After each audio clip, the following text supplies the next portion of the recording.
Assalamu alaikum. Should I start the class? Recording in progress. Okay, ji.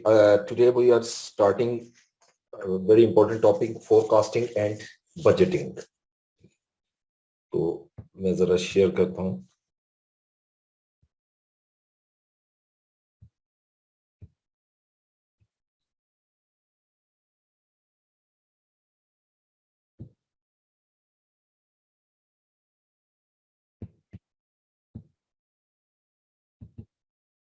So first of all, we will discuss what is forecasting. Okay, there are a lot of definitions about forecasting. One definition I'm going to write here: forecasting refers to the use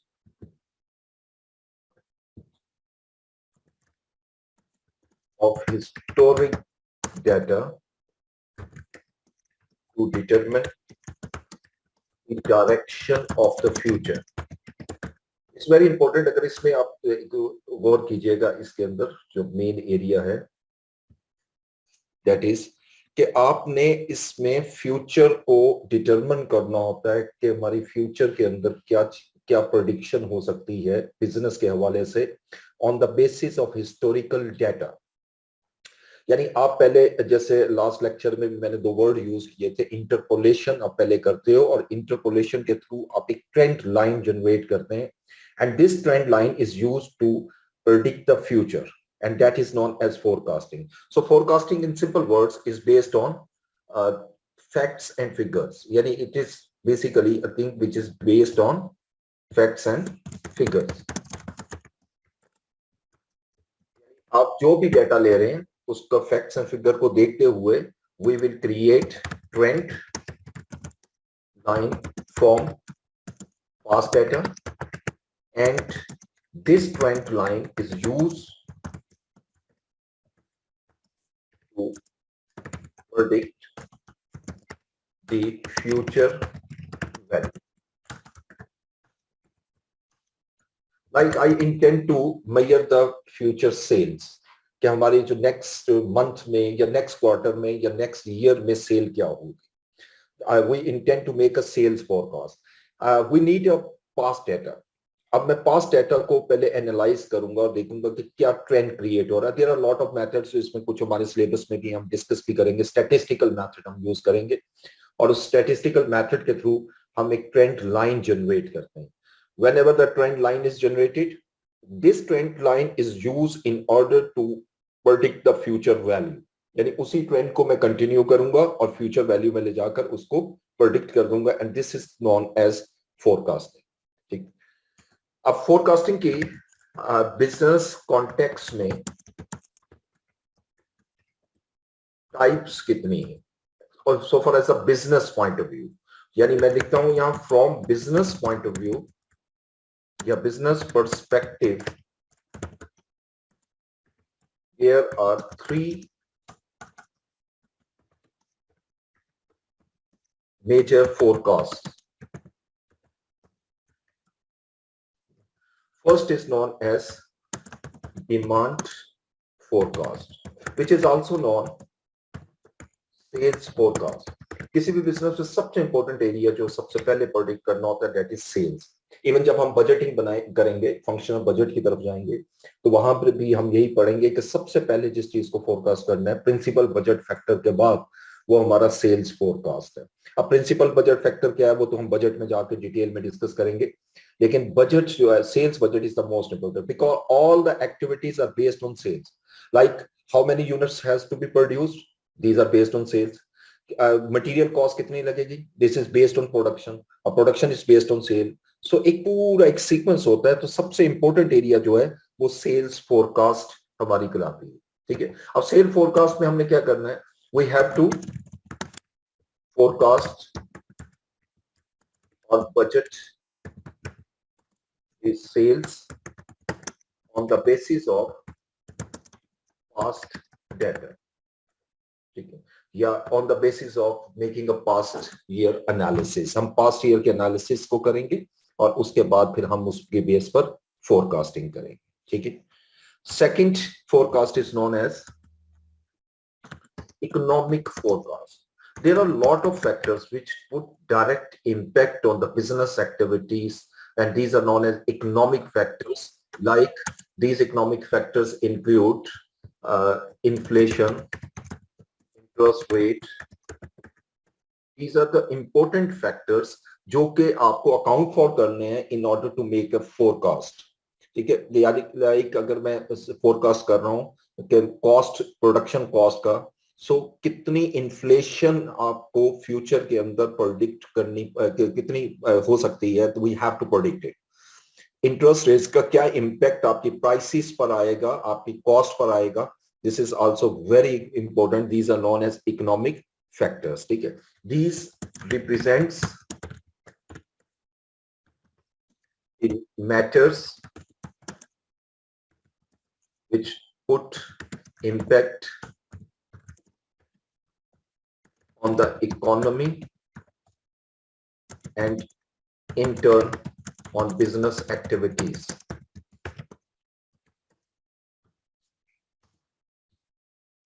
Third forecast is also important, technological forecast. आपने ये भी forecast करना है कि इस वक्त जो technology है उसकी प्रोग्रेस या उसकी ग्रोथ रेट क्या है। जितनी प्रोग्रेस या ग्रोथ रेट होगी उसका भी इम्पैक्ट बिजनेस एक्टिविटी पर आएगा। लाइक आपका एक आपके पास ये इंफॉर्मेशन आती है कि आपका कंपेटिटर एक न्यू प्रोडक्ट जो है वो लॉन्च कर रहा है जो टेक्नोलॉजिकली ज्यादा बेटर है as compare to our product. Definitely this is a very important information and it directly put impact on the business activities. हमारे जो फ्यूचर अगर मैं सेल फोरकास्ट कर रहा हूँ on the basis of technology, तो उसका इम्पैक्ट डायरेक्ट हमारी सेल पर आएगा and our sale might drop, ठीक है। तो technological factors these are normally focus करते हैं on the rate of technological progress, ठीक है, और development put impact on business activities.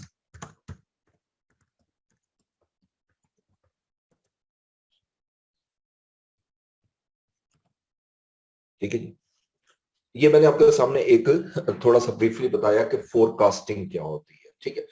Forecasting को आप एस्टिमेशन से थोड़ा सा डिफरेंट रखते हैं। Estimation just an estimate which is based on experience or other factors, but forecasting is the main prediction which is based on some facts and figures, ठीक है। Suppose हम वेदर फोरकास्ट कर रहे हैं तो वेदर फोरकास्ट के पीछे एक पूरी एक साइंस है जिसको हम स्टडी करते हैं और वो जो फैक्टर्स नजर आते हैं उनकी बेसिस पे डिसाइड किया जाता है कि आज जो वेरिएशंस है वो वेदर में आ सकते हैं, ठीक है। तो फोरकास्टिंग के पीछे कोई ना कोई बेस है, पास्ट हिस्ट्री भी है और उसके पीछे एक बेस है जिसको अकाउंट फॉर करते हुए आप करते हो। अगेन दो वर्ड वही यूज कर रहा हूँ कि इंटरपोलेशन और एक्सट्रापोलेशन को यूज करते हुए हम फोरकास्टिंग करेंगे, ठीक है। अब मैं नेक्स्ट स्लाइड में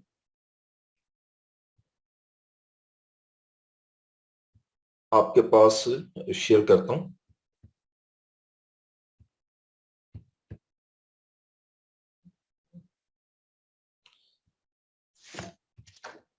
जरा एक्सेल शीट में आते हैं।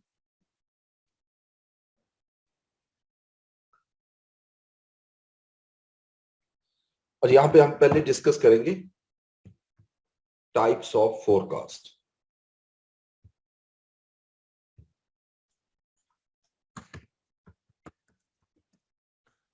Methods of forecasting.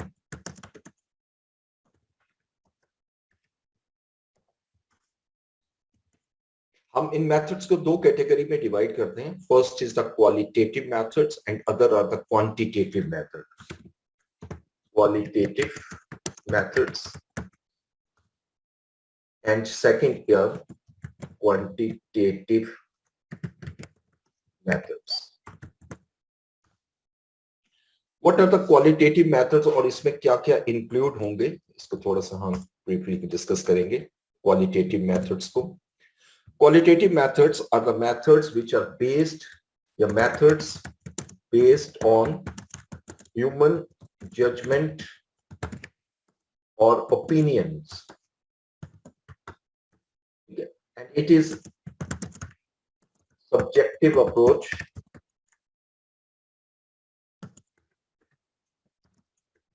subjective and non-mathematical approach. इसमें किसी किस्म की मैथमेटिकल अप्रोच हम यूज नहीं करते, नॉन मैथमेटिकल अप्रोच यूज करते हैं. these are known as qualitative methods. अब इन मेथड्स में क्या क्या कवर होंगे? The first is the market research, like we intend to launch a new product और उसके लिए हमें मार्केट सर्वे करना है और मार्केट सर्वे के थ्रू हम जज करते हैं कि ये प्रोडक्ट में customer what the customer in wants, यानी कस्टमर की चॉइस क्या है, कस्टमर की इस प्रोडक्ट को जो बाय करना चाह रहा है उसके लिए उसका टेस्ट क्या है, how much amount is willing to pay. अब जैसे प्रोडक्ट अगर मैं रिसर्च कर रहा हूं तो उसमें कुछ फैक्टर बहुत इंपॉर्टेंट है, like quality of the product, customer preferences, these are the most important.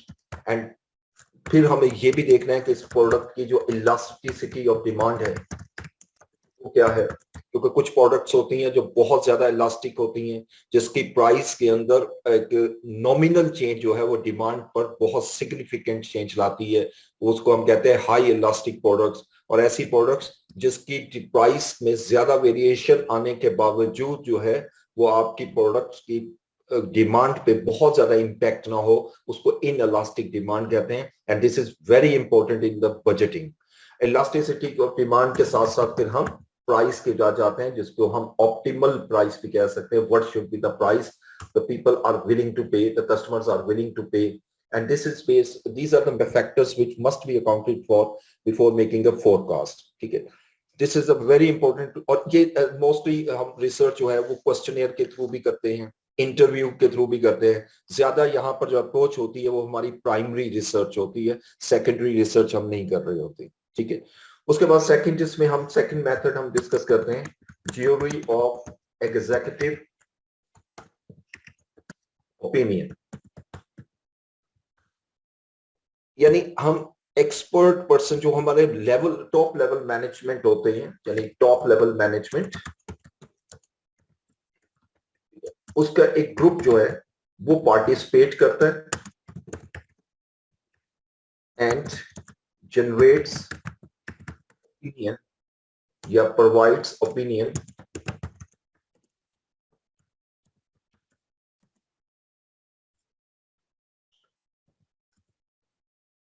on research. जिस चीज पे हम रिसर्च करना चाह रहे हैं उस पर अपना ओपिनियन देता है. और ये सारे वो लोग होते हैं जो टॉप लेवल मैनेजमेंट में होते हैं, डिफरेंट डिपार्टमेंट्स के होते हैं, और ये कॉम्बिनेशन में जाकर एक डिसीजन लेते हैं और अपना एक ओपिनियन देते हैं, और उस ओपिनियन की बेसिस पे हम बेसिक फोरकास्टिंग कर सकते हैं. Third method is most important method, Delphi method. ये it is very much similar to the jury of executive opinion इस पॉइंट ऑफ व्यू से कि यहां पर भी एक ग्रुप ऑफ पीपल होते हैं जो अपना इंडिपेंडेंट ओपिनियन देते हैं, but these persons are the panel of expert. It comprised of expert, a panel of expert person who shared their opinion or predictions independently. और उसके बाद फिर ये बोर्ड में आते हैं और बोर्ड उस पर डिसाइड करता है कि what should be the forecasting amount या फोरकास्ट क्या होना चाहिए. Fourth, sales team estimate. Sales team एक बेसिकली किसी भी ऑर्गेनाइजेशन में इतनी इंपॉर्टेंट होती है कि उसका डायरेक्ट रिलेशन होता है, इंटरेक्शन होता है कस्टमर्स के बाद. They are well aware of the market dynamics and they can better tell us के how much sale should be made. But there are lot of factors that must be accounted for. Like sales team पे अगर हम totally rely करेंगे तो उसके अंदर हमें सबसे बड़ी प्रॉब्लम क्या फेस करनी पड़ती है कि बजटरी स्लैक्स क्रिएट हो सकते हैं. What are the budgetary slacks? कि जो आप टारगेट रख रहे हो वो टारगेट जो है वो बड़ी आसानी से अटेन किया जा सकता है, यानी उसके अंदर स्लैक्स रखे जा रहे हैं. यानी जो पर्सन सेल्स टीम है वो इंटेंशनली ऐसा टारगेट रख रही है जिसको अचीव करना मुश्किल नहीं है। हालांकि हम जो नॉर्मली टारगेट के लिए जो वर्ड यूज करते हैं वो हम कहते हैं कि target should be like in such a way that is challenging for the person who are working, that can be attainable होना चाहिए, और सबसे इंपॉर्टेंट ये है कि चैलेंजिंग होना चाहिए। sincere effort is required to attain the targets. So sales teams estimates are also are known as qualitative methods. लेकिन हमें जो सबसे ज्यादा फोकस करना है, जो इसमें कैलकुलेशंस भी आनी है, that are the quantitative methods, and these methods are known as mathematical and statistical methods are used to predict future values. अब इसमें थोड़ी सी कैलकुलेशन भी आएगी जो मैं आपके सामने कर रहा हूं। तो इसमें सबसे पहले तो देखिएगा, जो सबसे इंपॉर्टेंट मेथड हम यूज करते हैं that is moving average method. Under a moving average method आप पास्ट डेटा को लेकर उसको एनालाइज करते हैं, जिसको इंटरपोलेशन कहते हैं, और एक ट्रेंड क्रिएट करते हैं। मूविंग एवरेज इस method is used in order to generate the past trend. ठीक है, यानी past trend is generated from past data is by using this method. इस मेथड को जब मैं यूज करूंगा तो मैं ट्रेंड कैलकुलेट करता हूं। लाइक आपके सामने मैं कुछ आपके यहां पर डेटा लिख रहा हूं, ईयर, क्वार्टर और sales, million, rupees in million. ठीक है, ये 2018 की सेल है,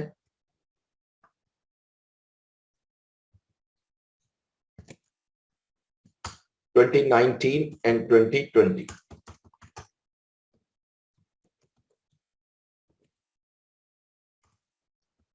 Quarter 1, quarter 2, 3 and quarter 4. ये 2018 के मैंने 4 क्वार्टर आपके सामने लिखे। इसी तरह 2019 के मैं 4 क्वार्टर लिखता हूं,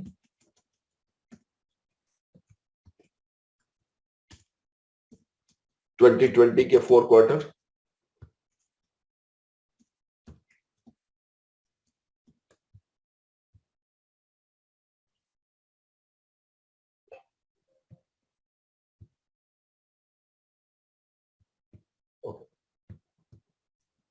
अच्छा अब मैं ये डेटा अभी ले रहा हूं और देखिए हम कैलकुलेट करेंगे, इसमें ट्रेंड लाइन क्रिएट करेंगे, ट्रेंड कैसे हम जनरेट करते हैं। लाइक हमारा जो फर्स्ट है सीजन यानी फर्स्ट क्वार्टर है 2018 का, मेरी सेल 70 मिलियन थी, और सेकंड क्वार्टर में सेल 56 मिलियन, थर्ड क्वार्टर में 14 मिलियन, ऑफ सीजन आया, एंड फोर्थ क्वार्टर में हम ले लेते हैं 41 मिलियन। इसी तरह सेकंड क्वार्टर में 75, 60, 15 and 42, थर्ड क्वार्टर में 78, 61, 16 and 45. These are the sales of last 3 years. अब हमें करना क्या है इस डेटा से, कि हमने कैलकुलेट करना है ट्रेंड लाइन, ठीक है, from past data by using interpolation technique. ठीक है, इसी को हम इंटरपोलेशन कहते हैं कि आप पास्ट डेटा को हम एनालिसिस कर रहे हैं। ठीक है, इसमें बड़ा इंपॉर्टेंट चीज ये होता है कि कितना पीरियड सिलेक्ट करना है। Moving average method is based on period. It can be on 2 quarter moving 3 quarter moving average, 4 quarter moving average. अब ये कैसे सिलेक्ट किया जाता है, इसके लिए सबसे इंपॉर्टेंट चीज जो आपने माइंड में रखनी है, वेरिएशंस देखनी है। देखिए हमारा जो ये मैंने 4 क्वार्टर लिए हैं, इस डाटा के अंदर आप देखें तो 4 वेरिएशंस मुझे नजर आ रही हैं। यानी जो 2018 के फर्स्ट क्वार्टर की सेल है, 2019 के फर्स्ट क्वार्टर की सेल है, और 2020 के फर्स्ट क्वार्टर की सेल है, इसमें एक सिमिलर ट्रेंड नजर आ रहा है। इसी तरह जो 2018 का सेकंड क्वार्टर है, 2019 का सेकंड क्वार्टर और 2020 का सेकंड क्वार्टर, इसमें हमें एक ट्रेंड नजर आ रहा है। यानी अगर मैं 1, 2, 3, 4 को कंपेयर करूं तो मुझे वेरिएशंस नजर आ रही हैं, and these variations are known as seasonal variation. यहां पर मैं आपकी वेरिएशन की भी बात कर लेता हूं। वेरिएशन टाइप्स जो होती हैं हमारी 3 टाइप्स होती हैं। First is known as cyclical variations, यानी किसी भी बिजनेस के अंदर जो डेटा के अंदर वेरिएशंस आ रही हैं वो बिजनेस साइकिल की वजह से होती हैं। Most of the students are familiar with 4 phases of business cycle, जिसमें बूम, रिसेशन, रिवाइवल वगैरह शामिल हैं। तो अब जिस वक्त आपकी बिजनेस बूम आता है किसी भी इंडस्ट्री में, तो ऑटोमेटिकली हमारी जो वेरिएशंस है वो अपवर्ड मूव कर जाते हैं, ट्रेंड जो है अपवर्ड चला जाता है। और अगर रिसेशन आता है तो ऑटोमेटिकली डिक्लाइनिंग इम्पैक्ट आता है। इसलिए हम इन वेरिएशंस को लॉन्ग टर्म वेरिएशंस भी कहते हैं। इकोनॉमिक्स की थ्योरी ये प्रूव कर चुकी है कि जितनी भी साइक्लिकल वेरिएशंस होती हैं वो शॉर्ट टर्म नहीं होती, वो लॉन्ग टर्म है। लाइक अगर बूम आया है तो बूम किसी एक 4 मंथ और 5 मंथ के लिए नहीं होगा। इंटरनेशनली अगर देखें ग्लोबल मार्केट में वो कई सालों तक बूम रहेगा। अब रिसेशन आता है तो कई सालों तक रिसेशन होता है। तो ये ऑटोमेटिकली आपकी वेरिएशन क्रिएट होती है। इस वेरिएशन को हम नाम देते हैं साइक्लिकल वेरिएशन। सेकंड जो हमारे पास होती है जिसको हम नाम देते हैं यही जो अभी हम कर रहे हैं, सीजनल वेरिएशन। सीजनल वेरिएशन क्या है कि जैसे सीजन चेंज होगा और उसके मुताबिक सीजन के मुताबिक जो है वो हमारी वैल्यूज जो है उसके अंदर वेरिएशंस आती हैं। उन वेरिएशंस को हम सीजनल वेरिएशन कहते हैं। आमतौर पे ये वेरिएशन शॉर्ट टर्म होते हैं। लाइक अगर हम सीजन की बात करें ब्रॉडर सेंस पे, तो 2 सीजन हमें पाकिस्तान में मिलते हैं, विंटर और समर। वैसे तो 4 होते हैं, ऑटम और स्प्रिंग भी, बट इग्नोर इट, मैं सिर्फ समर और विंटर की बात कर रहा हूँ। ऐसी प्रोडक्ट जो विंटर प्रोडक्ट्स हैं, स्पेसिफिक विंटर प्रोडक्ट, समर में उसकी सेल या बहुत हद तक कम हो जाती है, लेकिन विंटर में बहुत हाई जाती है। इसी तरीके से जिस वक्त आपकी समर प्रोडक्ट्स हैं तो विंटर में प्राइस उसकी जो वैल्यूज है या सेल्स है वो ड्रॉप होगी और सीजन में वो ज्यादा हो जाएगी। इन वेरिएशंस को हम नाम देते हैं शॉर्ट टर्म वेरिएशन। अब अगर एक ऐसा पीरियड जो सीजन में फॉल करता है और एक ऐसा पीरियड जो ऑफ सीजन में फॉल करता है, उनका आपस में अगर मैं कंपैरिजन करूं तो कंपैरिजन रियलिस्टिक नहीं हो सकता। बिकॉज मैं एक सीजनल वैल्यू ले रहा हूं, एक नॉन सीजनल वैल्यू ले रहा हूं। तो इसलिए वेरिएशन के लिए सबसे इंपॉर्टेंट क्या चीज होती है कि जो ऐसा पीरियड जो सिमिलर ट्रेंड रखता है उसके दरमियान मुझे ट्रेंड लाइन क्रिएट करनी है, जो अभी मैं करके दिखाऊंगा। कि जैसे मैंने अभी आपको बताया कि ये जो फर्स्ट क्वार्टर है जिसको मैं ये येलो कर रहा हूं, ये 70 और 2019 का जो फर्स्ट क्वार्टर है 75 और 2020 का जो फर्स्ट क्वार्टर है वो 78 है। इन तीनों को अगर आप गौर से देखें तो एक ट्रेंड हमें नजर आ रहा है। लेकिन अगर मैं इसके फर्स्ट क्वार्टर को सेकंड से कंपेयर करूं और स्पेसिफिकली सेकंड को थर्ड से कंपेयर करूं, इट क्लियरली शोज कि आपकी सेल ड्रॉप हो रही है। हालांकि सेल ड्रॉप नहीं हो रही क्योंकि सेकंड क्वार्टर में अगर आप देखें करस्पॉन्डिंग जो आपका पीरियड है, second quarter 2018, second quarter 2019, second quarter 2020, अगर इसको कंपैरिजन करूं, we can see the sales have been increased. So इसलिए हमें इसमें इन वैल्यूज को आपस में कंपेयर नहीं करना, बल्कि क्वार्टर वाइज वैल्यूज को कंपेयर करना है।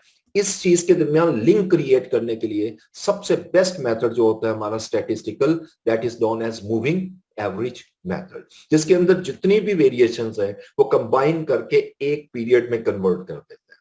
ठीक है, अब जैसे ये 4 पीरियड जो है, अगर मैं इसको कंबाइन कर दूं तो इसको मैं इन 4 पीरियड से कंपेयर कर सकता हूं। इसी तरह इन 4 पीरियड से मैं कंपेयर कर सकता हूं। इसको हम कहेंगे 4 quarter moving total, moving total. ठीक है, अब हम 4 क्वार्टर मूविंग टोटल जो है वो कैलकुलेट करते हैं।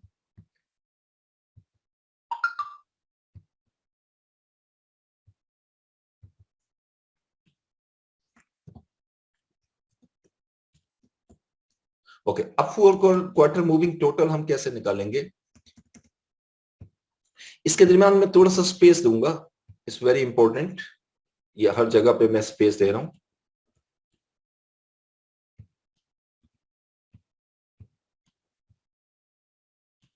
तो मुझे सेंटर वैल्यू जो है वो कैलकुलेट करनी है और सेंटर वैल्यू के लिए मुझे यहां एक्सेल में स्पेस देनी है।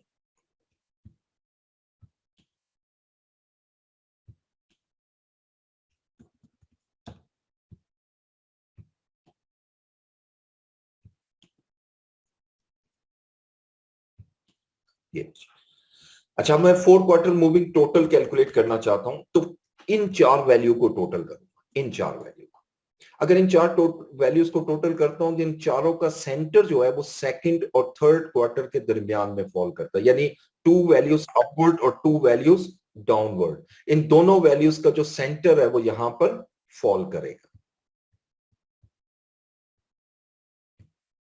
अब इसको सम करते हैं। इन 4 वैल्यूज को मैंने सम किया, 70 प्लस 56 प्लस 14 प्लस 41, इसको सम किया तो ये 181 आ गया। सो आई कैन से कि 2018 की टोटल सेल 181। सेम यही 4 वैल्यूज अब मैं 2019 के जब वैल्यू कैलकुलेट करूंगा, अब जरा ध्यान से देखिएगा, जो मैं मूविंग एवरेज का कॉन्सेप्ट यूज करने लगा हूं। मूविंग एवरेज में अब इन 4 को टोटल नहीं करना, बल्कि इसको हम मूविंग एवरेज इसलिए कहते हैं कि यहां से हम इस वैल्यू को इग्नोर करेंगे और नेक्स्ट वैल्यू ऐड करेंगे। यानी ये जो वैल्यू है, मैं इसको अगर यहां लिखूं, ये हमारी वैल्यू 4 क्वार्टर को शो कर रही है, 2018 की क्वार्टर नंबर 1, 2, 3 और क्वार्टर नंबर 4, ये 4 क्वार्टर को शो कर रही है। अब मुझे अगली वैल्यू कैलकुलेट करनी है। अब ऐसे कैलकुलेट करूंगा कि 2019 का फर्स्ट क्वार्टर मैं इग्नोर कर दूंगा और 2019 का फर्स्ट क्वार्टर जो वो ऐड कर दूंगा, ये जिसको मैं हाईलाइट कर रहा हूं, दिस वन, यानी 56 प्लस 14 प्लस 41 प्लस 75। अब इन 4 वैल्यूज को भी गौर से देखिए, तो आपको first quarter, second quarter, third quarter और फोर्थ क्वार्टर ही कॉम्बिनेशन में मिल रहा है, और इन चारों का सेंटर जो है वो थर्ड और फोर्थ क्वार्टर बनेगा। ठीक है, अगर मैं इसको अब सम करूं, 56 plus 14 plus 41 plus 75, the some is 186। इसी तरीके से अब जब मैं नेक्स्ट 4 वैल्यूज को टोटल करूंगा, ये प्लीज जरा ध्यान में रखिएगा, ये जो मैंने 4 वैल्यूज टोटल की थी, दिस वन, इन चारों का सम जो है वो इसके इक्वल है।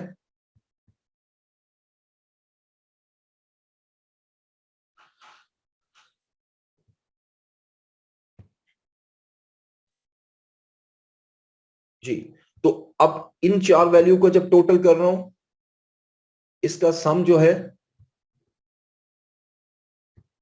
वो इस 186 के इक्वल है। इसी तरीके से अब नेक्स्ट 4, इन 4 को टोटल करूंगा, और इन 4 का जो सेंटर है, ये 4 वैल्यूज का, दिस 1 2 3 4, इन 4 वैल्यू का सेंटर यहां पर आएगा। अब इसको सम करेंगे।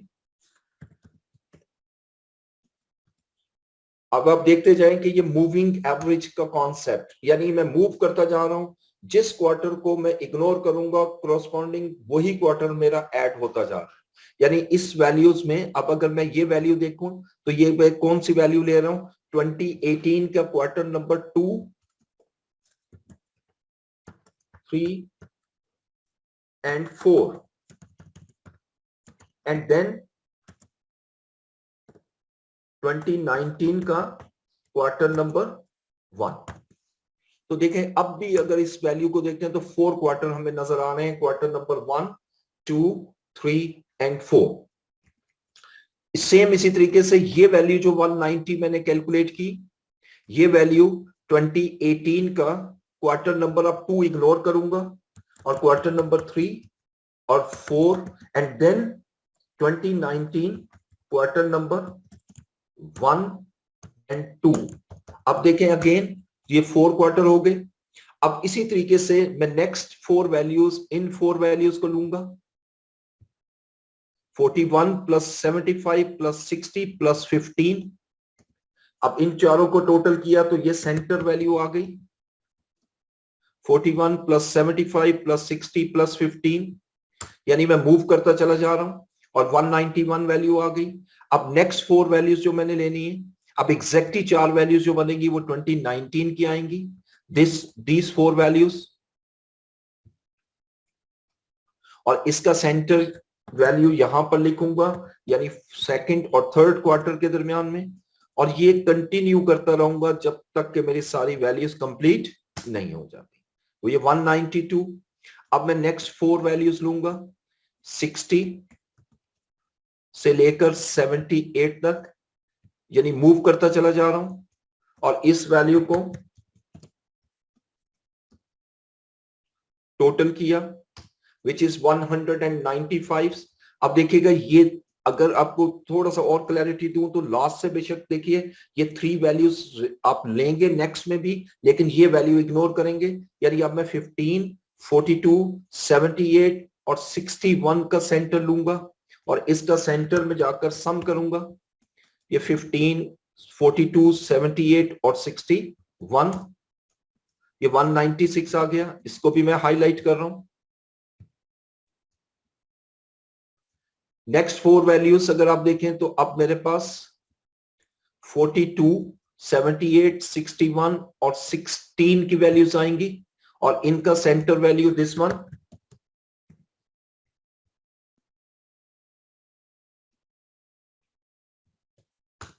197। और अब लास्ट वैल्यू जो होगी हमारी वो ये लास्ट 4 वैल्यूज होंगी 78, 61, 16 और 45 और इसका सम सेकंड और थर्ड क्वार्टर में आ जाएगा। ये 200। अच्छा, अब ये जो जितनी वैल्यूज आपके सामने, ये मैंने 4 क्वार्टर मूविंग टोटल लिखा है आपके सामने, 4 क्वार्टर मूविंग टोटल।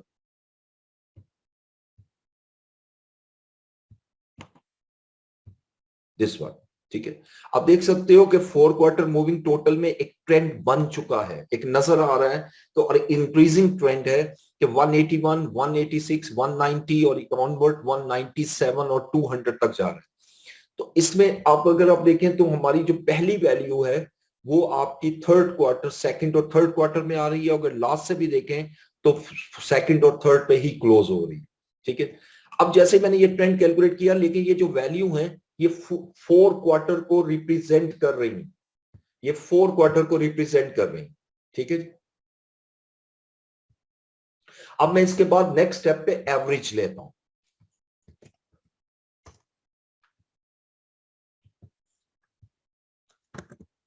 अभी एक स्टूडेंट मैसेज किया था जी कि आपने एवरेज नहीं ली, लेकिन मैं स्टेप बाय स्टेप कर रहा हूं ताकि आपको एक एक चीज समझ आए। डायरेक्ट भी हम एवरेज ले सकते थे, बट मैंने पहले उसको टोटल लिया एंड देन उसको एवरेज में कन्वर्ट किया। अब देखिए ये जो वैल्यू आ रही है 181, इट रिप्रेजेंट्स, बल्कि ऑल वैल्यूज, ये जो 181 से 200 है, ये तमाम वैल्यूज 4 क्वार्टर की हैं। और एवरेज सिंगल क्वार्टर की वैल्यू निकालने के लिए क्या करूंगा, इस वैल्यू को डिवाइडेड बाय 4 कर देते हैं, बल्कि तमाम वैल्यूज को मैं 4 पे डिवाइड कर रहा हूं। ये तमाम वैल्यूज जितनी मैंने कैलकुलेट की हैं ये सबको 4 पे डिवाइड कर दिया ताकि एक क्वार्टर की जो है वो वैल्यू हमारे पास आ जाए, दिस वन। अच्छा, अब ये मेरा ट्रेंड तो बन चुका है, बट प्रॉब्लम इज दैट कि ये जो वैल्यू आ रही है ये किसी स्पेसिफिक क्वार्टर को रिप्रेजेंट नहीं कर रही। यानी अगर मैं इसका चार्ट बनाऊं, यानी जिसको ग्राफ कहते हैं, अगर मैं इसका ग्राफ बनाता हूं तो मुझे एक चीज बड़ी क्लियर नजर आएगी कि मैं वैल्यूज जहां पुट कर रहा हूं तो ट्रेंड लाइन उसके, यानी ये जो वैल्यूज मैंने निकाली हैं ये उसको टच नहीं करेंगी। इसलिए ये इसको मैं सेंट्रल वैल्यू मुझे कैलकुलेट करनी है। मुझे एक ऐसी वैल्यू चाहिए ट्रेंड में जो इन क्वार्टर्स के सामने आए, यानी 56 के सामने एक ट्रेंड आ जाए, 14 के सामने एक ट्रेंड आ जाए, ठीक है।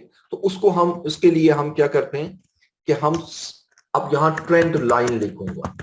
अब ट्रेंड लाइन बनाने के लिए मुझे सेंट्रल वैल्यू चाहिए। सेंट्रल वैल्यू का सिंपल तरीका यह है कि जिस तरह मूविंग है, इन दो को टोटल करके इसको 2 पे डिवाइड करूंगा तो इसकी सेंट्रल वैल्यू ये आ जाएगी, यानी दिस वन,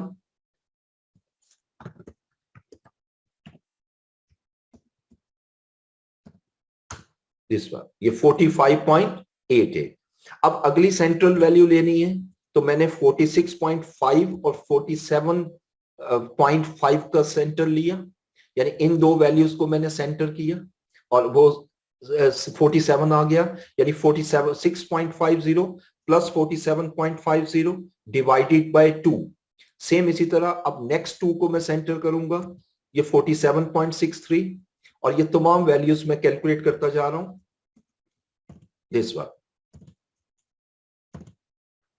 ठीक है जी। ये सेंट्रल वैल्यू अब मेरी कैलकुलेट हो गई 49.63 तक, दिस वन। अच्छा, अब ये एक दफा फिर मैं रिपीट करूंगा कि ये वैल्यू कहां से आई, इन दो वैल्यूज का सेंटर किया मैंने और वैल्यू 45.88 आ गई। ठीक है, उसके बाद नेक्स्ट देखें, आपकी इन दो वैल्यूज को मैंने सेंटर किया तो वैल्यू 47 आ रही है, इन दो को सेंटर किया तो वैल्यू 40, सेंटर से मीन क्या है, एवरेज किया, इन दो वैल्यूज को प्लस करके 2 पे डिवाइड कर दिया, क्योंकि टू वैल्यूज हैं 45.25 और 46.50। ठीक है, अब इसको फर्दर मैं एक्सप्लेन करने के लिए, फर्दर इसको क्लैरिटी देने के लिए उन स्टूडेंट को तो जिनको थोड़ा क्लियर नहीं हो रहा, तो ये जो वैल्यूज मैंने कैलकुलेट की हैं, ये 181 की ये वैल्यू कैसे आई है, ये मैं यहां पर शो कर रहा हूं, 70 प्लस 56 प्लस 14 प्लस 41। ठीक है, ये चार वैल्यूज का सम जो है वो 181 आएगा।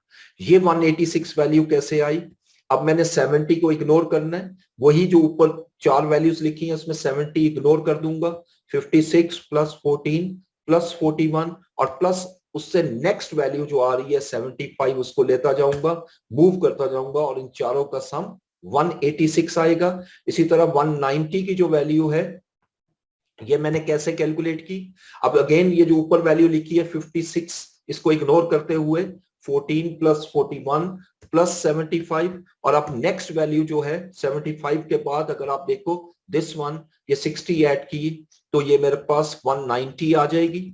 सेम, ये मैं सिर्फ आपको वर्किंग शो कर रहा हूं, this is not a part of question, but आप जब प्रैक्टिस करने के लिए जब आप कैलकुलेट करोगे तो आपको आइडिया होना चाहिए। अब इसी तरह नेक्स्ट वैल्यू में 14 इग्नोर करते हुए 41 प्लस 75 प्लस 60 और प्लस नेक्स्ट वैल्यू 60 के बाद 15 मैंने ऐड कर दी, दिस वन। सेम इसी तरीके से अब अगली वैल्यूज लेने के लिए मैं 75 प्लस 60 प्लस 15, अब मैंने 41 इग्नोर किया और 15 के बाद 42 वैल्यू मैंने इसमें ऐड कर दी, दिस वन। ये जो 195 वैल्यू है वो कैसे बनेगी, अब 60 प्लस 15 42 एंड प्लस 42 के बाद नेक्स्ट वैल्यू है 78।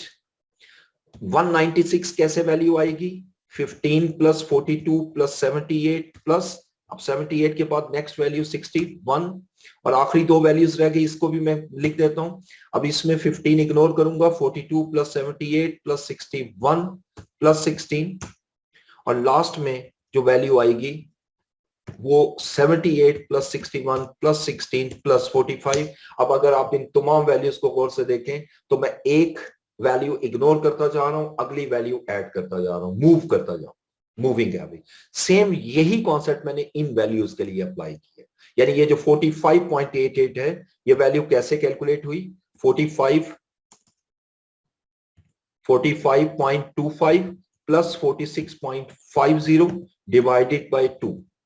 ठीक है, इसी तरह अब मैं इसमें सारी वैल्यूज नहीं लिख रहा, लेकिन आइडिया देने के लिए एक दो वैल्यूज तीन वैल्यूज लिख देता हूं। अब अगली वैल्यू कैसे लेंगे, अब इन दो वैल्यूज को टोटल करेंगे 46.50 अगेन मूविंग एवरेज के कॉन्सेप्ट में प्लस 47.50 होल डिवाइडेड बाय 2, ये वैल्यू आ गई। नेक्स्ट अब जो थर्ड वैल्यू है that is 47.50 plus 47.75 whole divided by 2। ठीक है, ये तमाम वैल्यूज जो मैंने कैलकुलेट की, दिस इज आंसर। यहां से ये ट्रेंड लाइन क्रिएट हुई है, ये मैथमेटिकली हमने कैलकुलेट की और इससे हम इक्वेशन बनाकर इसको फर्दर सॉल्व कर सकते हैं, जो भी आगे मेथड होगा। लेकिन अभी मैं यहां तक जो है मैं सिर्फ ट्रेंड लाइन एक्सप्लेन करनी थी मूविंग एवरेज मेथड के लिए। ठीक है, इससे आगे जो मेथड है वो डिफरेंट होते हैं फोरकास्टिंग के, which is not a part of our syllabus. तो मैं सिर्फ ट्रेंड लाइन तक आपके पास आपसे कैलकुलेट किया। ठीक है जी, this method is known as moving average method. ठीक है, नेक्स्ट आइएगा।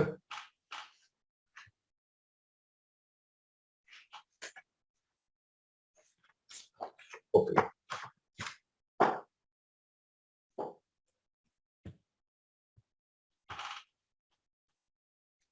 जी, ये कोई स्टूडेंट क्वेश्चन करना चाह रहे हैं, प्लीज अलाउ कीजिएगा।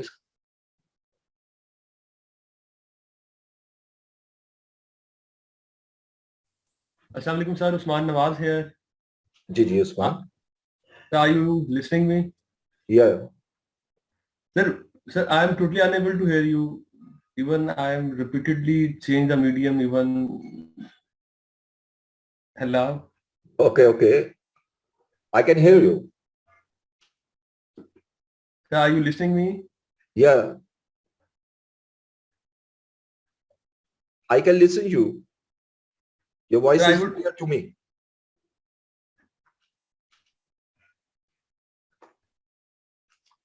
So, और कोई क्वेश्चन करना है तो कीजिएगा प्लीज. उस्मान, आवाज आ रही है? आप काइंडली बोलें क्या कहना चाह रहे हैं.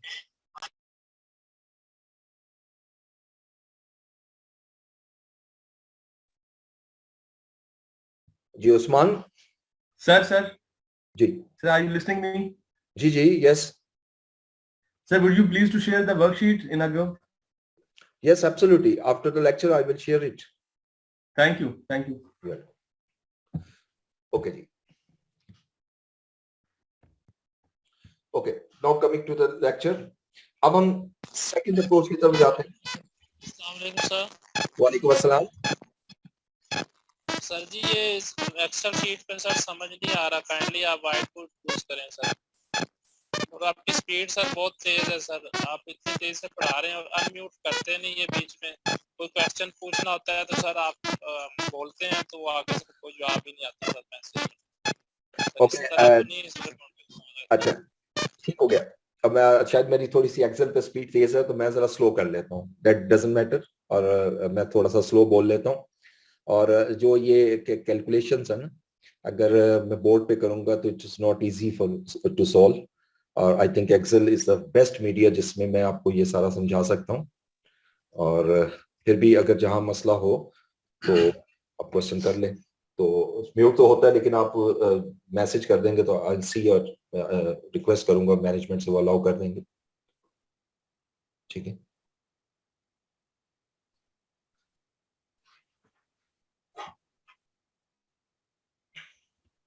ओके जी.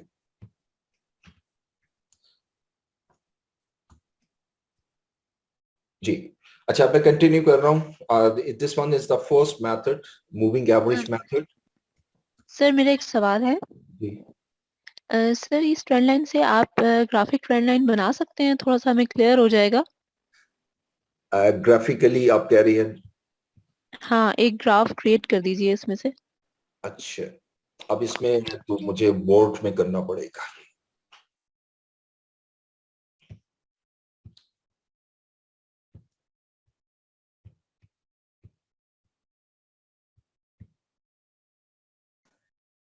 सर जी सर ये जो क्वेश्चन आप करा रहे हो ये पेपर में भी न्यूमेरिकल टाइप का आएगा? जी थ्योरेटिकल भी आ सकता है लेकिन थ्योरेटिकल सिर्फ डेफिनेशंस की हद तक होता है.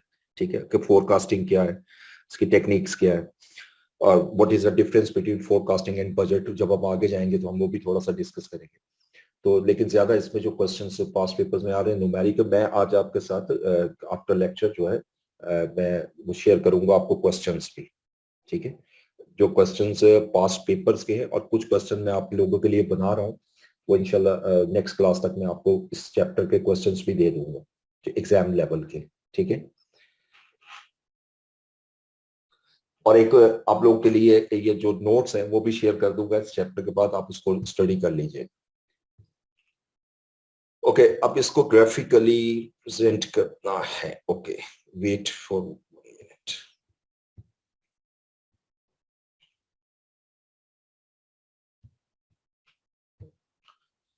अच्छा अब मैं इसके लिए ग्राफ बनाने के लिए मैं एक्सेल ही यूज कर लेता हूँ. और ये वैल्यूज जो हमने कैलकुलेट की हैं उन वैल्यूज को ले आते हैं हम. और this one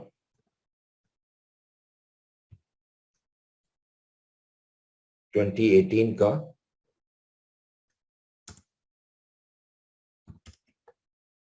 quarter number 2, right. Quarter number 3 ये जो फर्स्ट वैल्यू है ये दिस वन, ये देखिए ये 2018 का क्वार्टर नंबर 3 है. इसकी पहले हम टेबल बनाएंगे.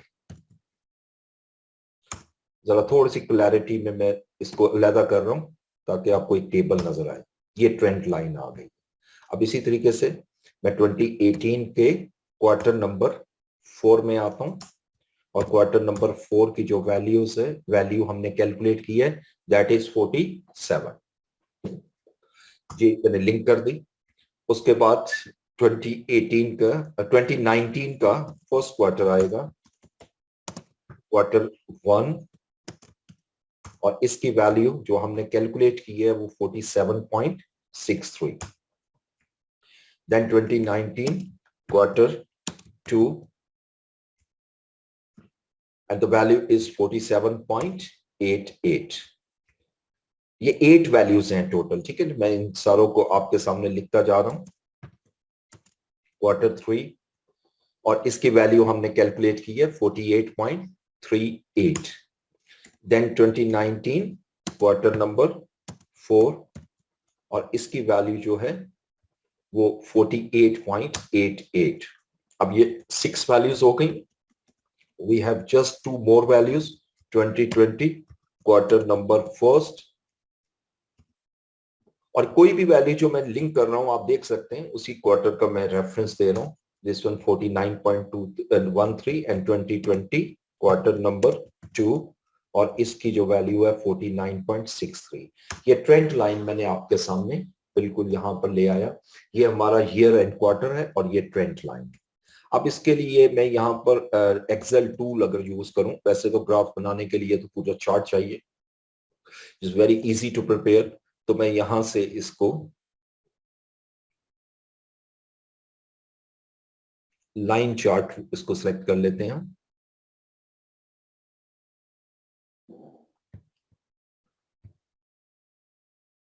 Now you can see the trend, ठीक है। ये बेसिकली वैल्यूज हैं तमाम और ये ट्रेंड लाइन इसमें जनरेट हो रही है। ये this one is known as trend line. अच्छा, इसको अगर मैं दूसरे फॉर्मेट में लेके जाऊं ज्यादा क्लियर होगा।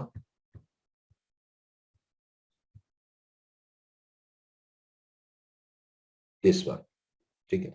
सिर्फ इसमें फर्क ये है कि ये जो मैंने लाइन आपके सामने चार्ट आपको नजर आ रहा है, it is non linear chart, ठीक है। Non linear chart trend line होती है। ये जो फर्स्ट पॉइंट आ रहा है और जो लास्ट पॉइंट है इसके दरमियान अगर हम लाइन ड्रॉ कर देंगे तो that becomes a trend line, ठीक है। ये वेरिएशंस नजर आ रही हैं इसमें जो हम ट्रेंड लाइन नॉर्मली लगाते हैं। तो प्लीज राइट डाउन कि इसमें आपने फर्स्ट और लास्ट पॉइंट के दरमियान एक स्ट्रेट लाइन क्रिएट करनी है which is known as our trend line, ठीक है। ये मैं चार्ट यहां पर आपको बाद में शेयर भी कर दूं। दिस वन,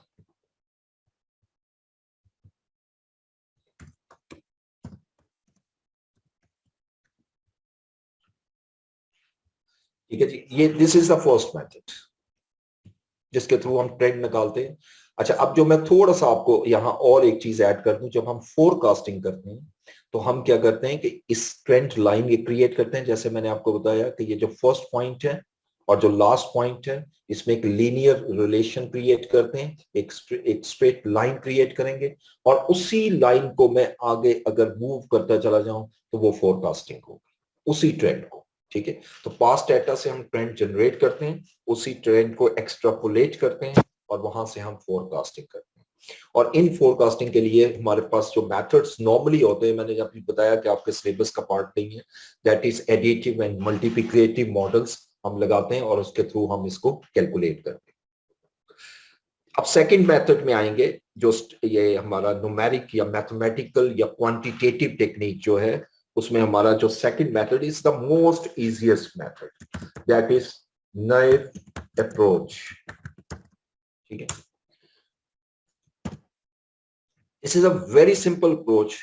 इसमें हम क्या करते हैं, ये मैं एक स्टेटमेंट लिख रहा हूं, नैव अप्रोच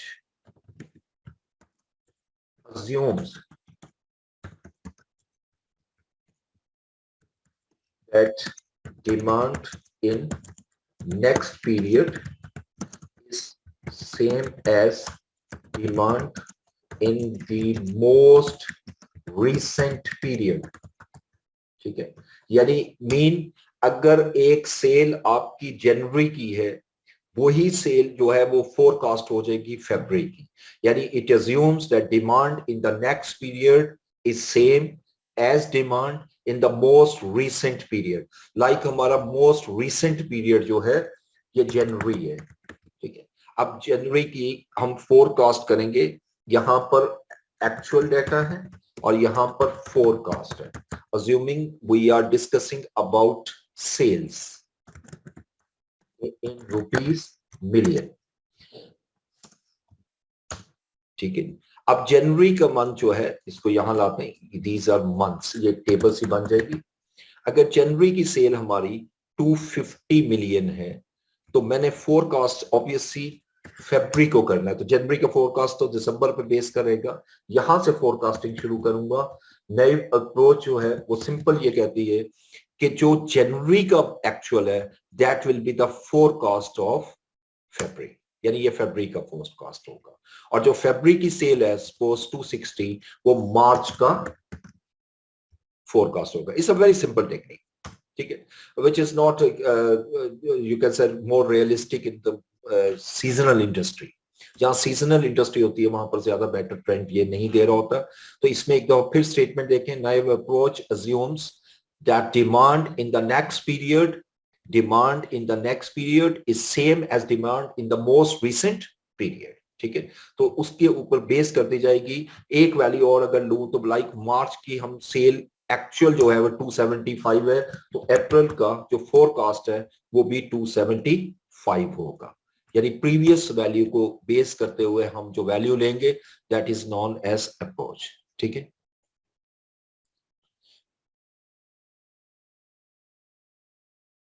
ओके.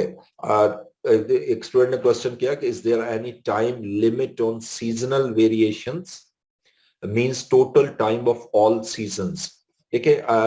लिमिटेशंस तो यहाँ पर सिंपल इतनी ही आपने ज़हन में रखनी है कि आप जो यानी मूव करना है ना जिसमें मूविंग एवरेज हम जिसको कहते हैं मूविंग एवरेज जो कैलकुलेट करते हैं वो उतने सीजन्स पर करनी है जितने ड्यूरिंग द पीरियड ईयर एक सीजन है. सपोज अभी जैसे मैंने एग्जांपल ली कि हमारे 4 सीजन है तो मैंने 4 क्वार्टर में कन्वर्ट किया. लेकिन सेकंड एक और भी आता है कि आपका अगर आपके एक साल में 3 सीजन है लेट्स से तो मैं फिर 3 पीरियड मूविंग एवरेज यूज करूंगा. बेसिकली यहां पर जितने आपके होंगे उतने ही हम इसको लेंगे. ठीक है. अच्छा जी. कुछ स्टूडेंट क्वेश्चन भी करना चले. मैं अभी बाद में अलाउ करता हूँ. थोड़ा सा मुझे टाइम देने मैं इसको जरा थोड़ा सा कंप्लीट कर लूं. और एक स्टूडेंट ने कहा जी कि kindly recommend us a book at the end of the lecture. So well okay. जो आपकी बुक है वो उसकी सीए की जो बुक है वो रिकमेंडेड है और वही मैं आपके साथ ना नोट शेयर करूंगा. लेकिन मैं मुख्तलिफ बुक्स के करूंगा जो आपके लेवल के हैं क्योंकि सीए की बुक पे कुछ क्वेश्चंस जो हैं वो बहुत ज्यादा हाई लेवल के हैं तो आपका जो है वो उस लेवल के क्वेश्चंस नहीं होते. सेकेंडरी ये है कि जो जैसे ही लेक्चर खत्म होगा मैंने आपको बताया कि मैं आपके साथ शेयर करूंगा उस बुक को. ठीक है. ओके. अच्छा. अब ये आप ये एक क्वेश्चन ये कह रहे कि ये इसकी एप्लीकेशन क्या है पब्लिक सेक्टर में. देखें आप बेसिकली जो भी मेथड हम सिलेक्ट करते हैं ये तो हम 2-3 मेथड पढ़ रहे हैं. There are lot of method numerous method. तो हमने सिचुएशन देखकर हमें मेथड सिलेक्ट करना होता है. जैसे सीजनल इंडस्ट्री के लिए सबसे बेस्ट मेथड जो होता है ना हमारा मल्टीप्लिकेटिव मॉडल होता है जो हम मूविंग एवरेज से लेकर वहां चलते हैं. तो जहां तक पब्लिक सेक्टर का ताल्लुक है बिल्कुल अप्लाई किया जा सकता है. अब आई हैव नो आइडिया कि कितना अप्लाई करते हैं या नहीं करते. It is a separate thing but बिल्कुल किया जा सकता है and we can get result. But यहाँ पर वेरिएशन बहुत ज्यादा हो जाती है तो वहां पर फिर डिफरेंट टेक्निक्स हम यूज करते हैं. स्टैंडर्ड एरर भी होती है, रिग्रेशंस भी होती हैं, कोरिलेशन होता है. इस तरह वेरियस टेक्निक्स हैं उसको हम यूज करते हैं. ठीक है. अच्छा. उसके बाद नेक्स्ट आएंगे. Third method is the linear regression method. Basically, it's a method which create a relation between the two variables. यहाँ पर equation होती है y is equal to a plus bx, right? अब ये what is y, what is a, what is b, ठीक है, इनको समझना जरूरी है. देखें हमारे 2 variables होते हैं. We know that there are 2 variables. One is an independent variable and other is dependent variable. What is the difference between two? कि हर वो variable जो इंडिपेंडेंटली आप चेंज कर सकते हैं, जो आप यानी आपके डोमेन में है कि आप इसको चेंज कर सकें, दैट इज इंडिपेंडेंट वेरिएबल। और उस वेरिएबल के चेंज करने की वजह से जो दूसरे वेरिएबल में चेंज आती है उसको हम डिपेंडेंट वेरिएबल कहते हैं। सपोज अगर मैं ज्यादा यूनिट प्रोड्यूस करता हूं, मेरी कॉस्ट इंक्रीज होगी, कम यूनिट प्रोड्यूस करता हूं, टोटल कॉस्ट कम हो जाएगी। यहां पर अगर आप देखें तो मेरे दो वेरिएबल्स आ रहे हैं। First variable is known as production units. अब प्रोडक्शन यूनिट डिमांड पर बेस करते हैं ऑब्वियसली, लेकिन अगर मैं प्रोडक्शन ज्यादा करूंगा तो मेरी टोटल कॉस्ट इंक्रीज होगी, प्रोडक्शन कम करूंगा टोटल कॉस्ट कम होगी। These are the two variables. इसी तरीके से अगर मैं वेरिएबल की बात करूं, सेल्स और एडवर्टाइजिंग। अब यहां पर अगर एडवर्टाइजिंग में ज्यादा करता हूं, ज्यादा सेल्स प्रमोशनल एक्टिविटीज करता हूं, तो मेरी सेल इनहांस होती है। So sale is based on या sale is dependent on sales promotion.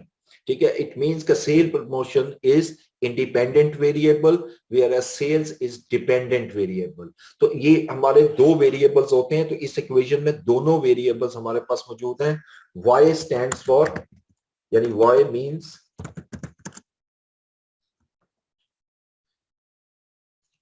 Dependent variable,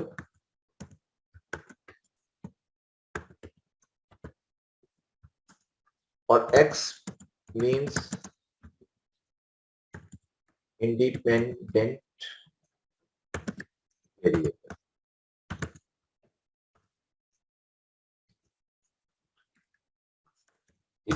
और what is A and B? A means constant. ठीक है, जैसे अगर मैं कॉस्ट को मेजर कर रहा हूं, टोटल कॉस्ट को, कि अगर मैं ज्यादा यूनिट बनाऊंगा तो कॉस्ट बढ़ेगी, कम यूनिट बनाऊंगा तो कॉस्ट कम होगी। तो कॉस्ट का वो पोर्शन जो यूनिट के इंक्रीज और डिक्रीज होने के बावजूद कांस्टेंट रहे, उसको हम ए का नाम देंगे। ठीक है, इसी तरीके से अगर मैं सेल्स और एडवर्टाइजिंग की बात करूं या सेल्स प्रमोशनल एक्टिविटीज की बात करूं, अगर मैं सेल प्रमोशन नहीं भी करूंगा तो एक सेल का मिनिमम लेवल होगा जिसको जो कांस्टेंट हम उसको कहेंगे, which is known as a. लेकिन उससे अगर मैं प्रमोशन बढ़ाऊंगा तो सेल वहीं से इंक्रीज होगी, और अगर प्रमोशन कम करूंगा तो सेल कम होगी, लेकिन एक लेवल से कम नहीं होगी। तो that level which is fixed, which remain fixed, is known as a. And b is a coefficient. B here means change in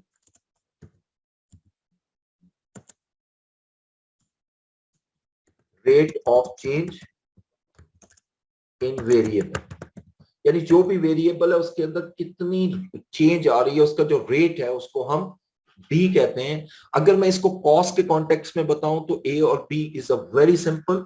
in the context of cost तो याद रखिएगा ए मींस फिक्स कॉस्ट, यानी as fix cost को हम define भी करते हैं, आप कॉस्ट अकाउंटिंग पढ़ के आए हैं। तो what is a fix cost? The cost which remain constant irrespective of level of output, whether it increase or decrease. For example, factory rent. अगर आपने एक फैक्ट्री रेंट पर ली है जिसका 500,000 मंथली रेंट है, अब अगर उसमें प्रोडक्शन आप 100% कैपेसिटी पे करें या 90% पे करें, 80% पे करें, 70% पे करें, रेंट आपका फिक्स्ड होगा। रेंट आपको हर मंथ में 500,000 पे करना पड़ेगा। This is known as fixed cost. And b here means, अगर कॉस्ट के कॉन्टेक्स्ट में देखूं तो variable cost per unit, not variable cost in total. तो याद रखिएगा कि variable cost per unit same होती है बट टोटल कॉस्ट चेंज होती है। फॉर एग्जांपल, अगर मैं 10,000 यूनिट बना रहा हूं और मेरी यूनिट कॉस्ट 2 है, तो इट मींस कि मेरी टोटल कॉस्ट कितनी आएगी? 20,000। लेकिन अगर मैं 15,000 यूनिट बनाता हूं तो यूनिट कॉस्ट मेरी सेम रहेगी, लेकिन टोटल कॉस्ट इंक्रीज होकर मेरी 30,000 हो जाएगी। Higher the production, higher the cost. तो और इनके दरमियान जो रेशो है वो कांस्टेंट रहती है। This is an example of variable cost, यानी ये जो मैंने आपके सामने एग्जांपल लिखी है दैट इज वेरिएबल कॉस्ट। ठीक है, और ये जो मैंने 2 रुपीस 2 लिखा है that is variable cost per unit. अगर मैं इसी को फिक्स कॉस्ट में देखूं, लाइक अगर मैं 10,000 यूनिट बनाता हूं और मेरी कॉस्ट 50,000 है, सपोज रेंट 50,000 है, अगर 15,000 यूनिट भी बनाऊंगा तो मेरी कॉस्ट सेम रहेगी. This is an example of fixed cost. तो यहां पर फिक्स कॉस्ट को टोटल में मेजर करना है, वेरिएबल कॉस्ट को पर यूनिट में मेजर करना है, and this is known as p. और जो फिक्स कॉस्ट है that is known as a. ठीक है, ये बेसिकली मैंने आपके सामने सारे वेरिएबल्स डिफाइन कर दिए कि ए क्या है, बी क्या है, एक्स और वाई का मीनिंग क्या है. अब रिग्रेशन में बेसिकली ये स्टैटिस्टिकल एक मेथड है जिसमें एक फॉर्मूला यूज होता है और उस फॉर्मूले के मुताबिक हम इस पे वैल्यू पुट करेंगे. इसमें ए और बी की हमें वैल्यू कैलकुलेट करनी होती है.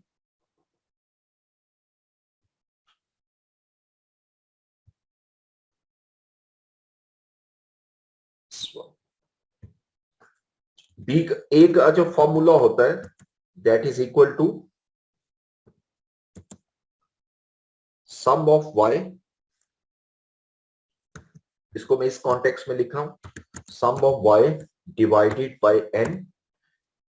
ठीक है, और इसमें से माइनस करूंगा बी मल्टीप्लाई बाय, ये मैं एक्सप्लेनेशन में लिख रहा हूं, multiply by sum of x divided by n. जो मैं नोट्स दूंगा उसके अंदर प्रॉपर वो सम का वो लिखा होगा, सिंबल्स वगैरह लगे होंगे, तो यहाँ पर वो सर टाइम ज्यादा लगेगा तो मैं इसलिए इस फॉर्म में लिख रहा हूं. ये हमारा न्यूमरेटर या ये फॉर्मूला आ जाएगा ए का. इसको हमने क्या लिखा, सम ऑफ वाई. वाई अभी हमने पढ़ा क्या चीज है, y is a dependent variable. जो आपका डिपेंडेंट वेरिएबल की वैल्यूज है उसका सम लेंगे divided by n. N here what is meant by n, n means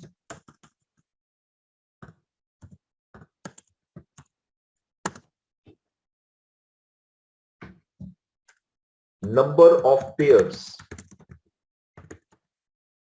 of data in data. यानी जो डाटा आपको दिया उसमें नंबर ऑफ पेयर्स कितने हैं. देखें जब भी वैल्यू दी होगी दो वेरिएबल्स होंगे, एक एक्स और एक वाई. एक्स और वाई का जो कॉम्बिनेशन होगा that is known as n. जो एक्स और वाई का कॉम्बिनेशन होगा वो आपका कहलाएगा एन. ठीक है, लाइक अगर मैं यहाँ एक्स लिखता हूं और यहाँ वाई, और मैं लिखता हूं जी एक्स 15 है, वाई 2000 है.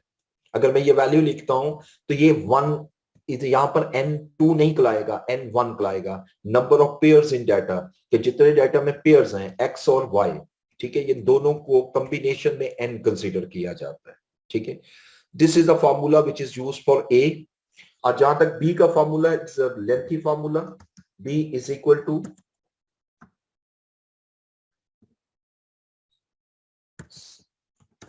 n into sum of x y, sum of x y minus sum of x into या multiply by sum of y. ठीक है, ये न्यूमरेटर हो गया और इसको डिवाइड करूंगा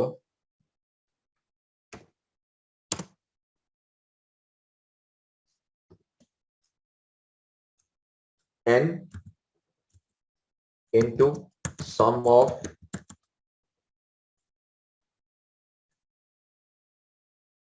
x square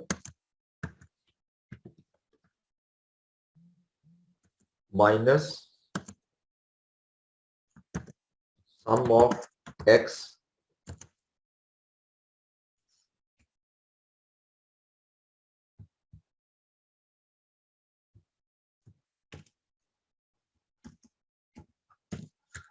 whole square.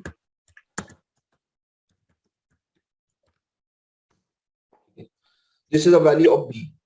तो इसकी मदद से हम इसको कैलकुलेट करेंगे और we can very easily calculate it. जरा मैं आपके सामने डाटा लेता हूं एक एग्जांपल के थ्रू।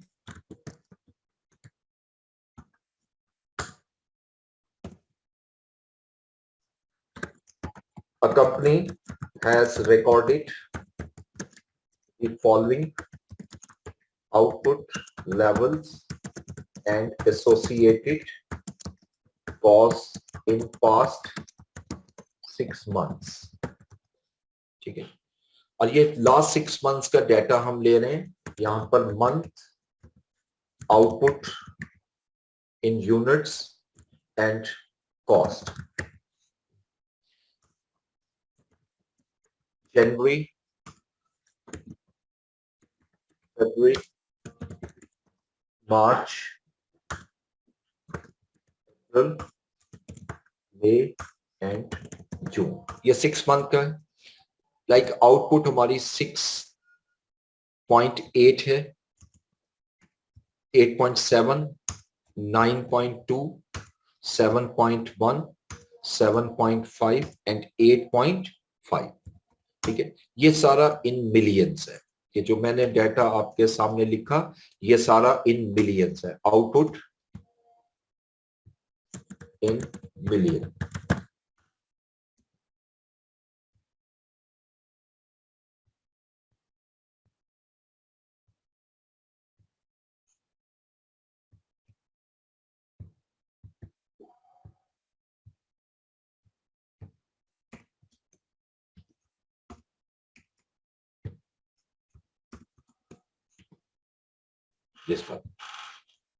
ठीक है, कॉस्ट भी कॉस्ट इन रुपीज मिलियन।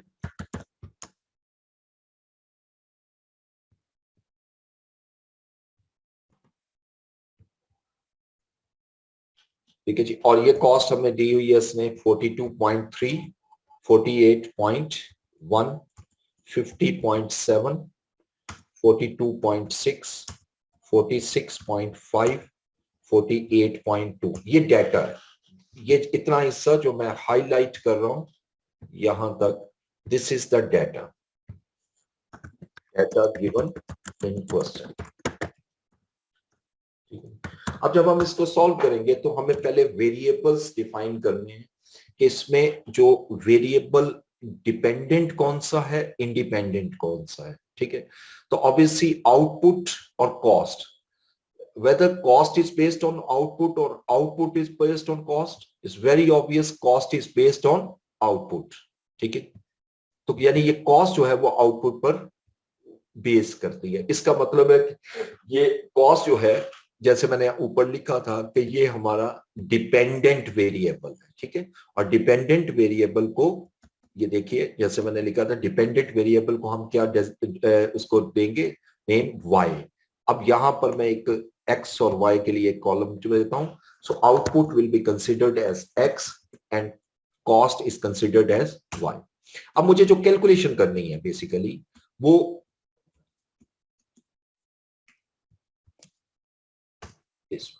पहले हम x और y को सम कर लें। यानी x को सम करना है, यानी मुझे 5 वैल्यूज चाहिए होती हैं इसमें डाटा के मुताबिक। एक सम ऑफ x, एक सम ऑफ y। ये मैंने इनको सम कर लिया, ये सम है, सम ऑफ x और सम ऑफ y। उसके बाद मुझे वैल्यू चाहिए, नेक्स्ट जो वैल्यू चाहिए दैट इज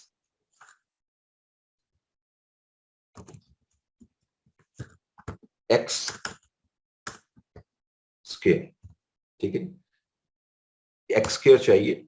अब x स्क्वायर लेंगे तो obviously this value into this value, यानी इसी का स्क्वायर ले लेते हैं और ये वैल्यू जब मैं मल्टीप्लाई करूंगा तो ये सारी वैल्यू कैलकुलेट हो गई। यानी x स्क्वायर कैलकुलेट कर लिया मैंने। 6.8 का x स्क्वायर 46.24, 6 y का 75.69 एंड सो ऑन। ये सारा वैल्यूज हमने कैलकुलेट कर ली। इसको कैलकुलेट करने के बाद इसको मैंने टोटल कर लिया। अब ये तमाम वैल्यूज का जो है ये टोटल आ गया 385.48। और चौथी वैल्यू जो मुझे कैलकुलेट करनी है एक्स वाई, ये 4 वैल्यूज मुझे चाहिए x y, x into y, यानी ये एक्स है 6.8 मल्टीप्लाई 42.3।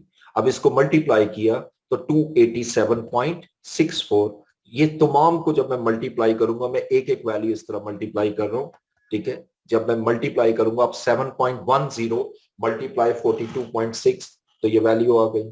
इसी तरह हम मल्टीप्लाई कर देंगे, ठीक है। ये वैल्यूज जो हैं इन दोनों को ही मल्टीप्लीकेशन से आई और इसको भी हमने सम कर लिया। ये चार वैल्यूज जब मैं कैलकुलेट कर लूंगा, now I would able to calculate the regression line. अब इसके लिए मुझे ए और बी की वैल्यू चाहिए, ठीक है। अब फॉर्मूला जैसे लिखा था, ए की वैल्यू चाहिए मुझे, तो ए की वैल्यू कैसे निकलेगी? मुझे सबसे पहले चाहिए, पहले बी की कैलकुलेट करनी पड़ेगी क्योंकि ए के लिए भी बी चाहिए। तो पहले हम बी को कैलकुलेट करते हैं और इसके फार्मूला मैंने लिखा n into sum of x। पहले तो n डिसाइड करते हैं, n कितने। अगर मैं इन वैल्यूज को देखूं कि 1 2 3 4 5 6 7 8 9 10 11 12, तो दैट इज रॉन्ग। मैंने आपको बताया कि सम ऑफ पेयर, यानी जो पूरा पेयर होगा वही हमारा बेसिकली n कहलाएगा। यानी ये जो वैल्यू आ रही है 6.8 और 42.30, ये टू वैल्यूज नहीं है, ये 1 है। तो ये 6 मंथ का डेटा है, तो 6 जो है वो n हो गया, ठीक है। तो यहां पर n जो है वो 6 है, तो मैंने पहले 6 लिखा, 6 मल्टीप्लाई बाय, फार्मूले के मुताबिक मुझे चाहिए सम ऑफ एक्स वाई, ठीक है। एक्स वाई का सम हमने कैलकुलेट किया हुआ है 2233.46 और इसमें से हमने माइनस करना है sum of x multiply by sum of y. अब एक्स का सम भी हमने कैलकुलेट किया हुआ है 47.80 और multiply by sum of y 278.40, ठीक है, और होल डिवाइडेड बाय, अब इसको डिवाइड करना है मैंने किस वैल्यू पर, n into n, 6 into sum of x square, x square का सम है 385.48, ठीक है। इसको ब्रैकेट भी लगा देते हैं,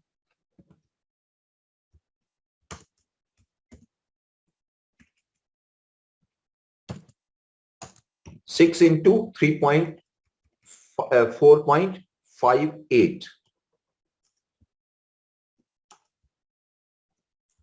और इसमें से फॉर्मूले के मुताबिक मैं माइनस करूंगा सम ऑफ एक्स होल स्क्वायर। अब सम ऑफ एक्स जो है वो हमारा कितना है 47.80, इसका स्क्वायर लूंगा तो मैं इस वक्त इसको 2 टाइम लिखता हूं तो ये स्क्वायर ही हो जाएगा, ठीक है। ये वैल्यू आ गई, ये डिनोमिनेटर। अब मैं अगर इनको कैलकुलेट करूं तो मेरे पास ऑटोमेटिकली ये वैल्यू कैलकुलेट हो जाएगी।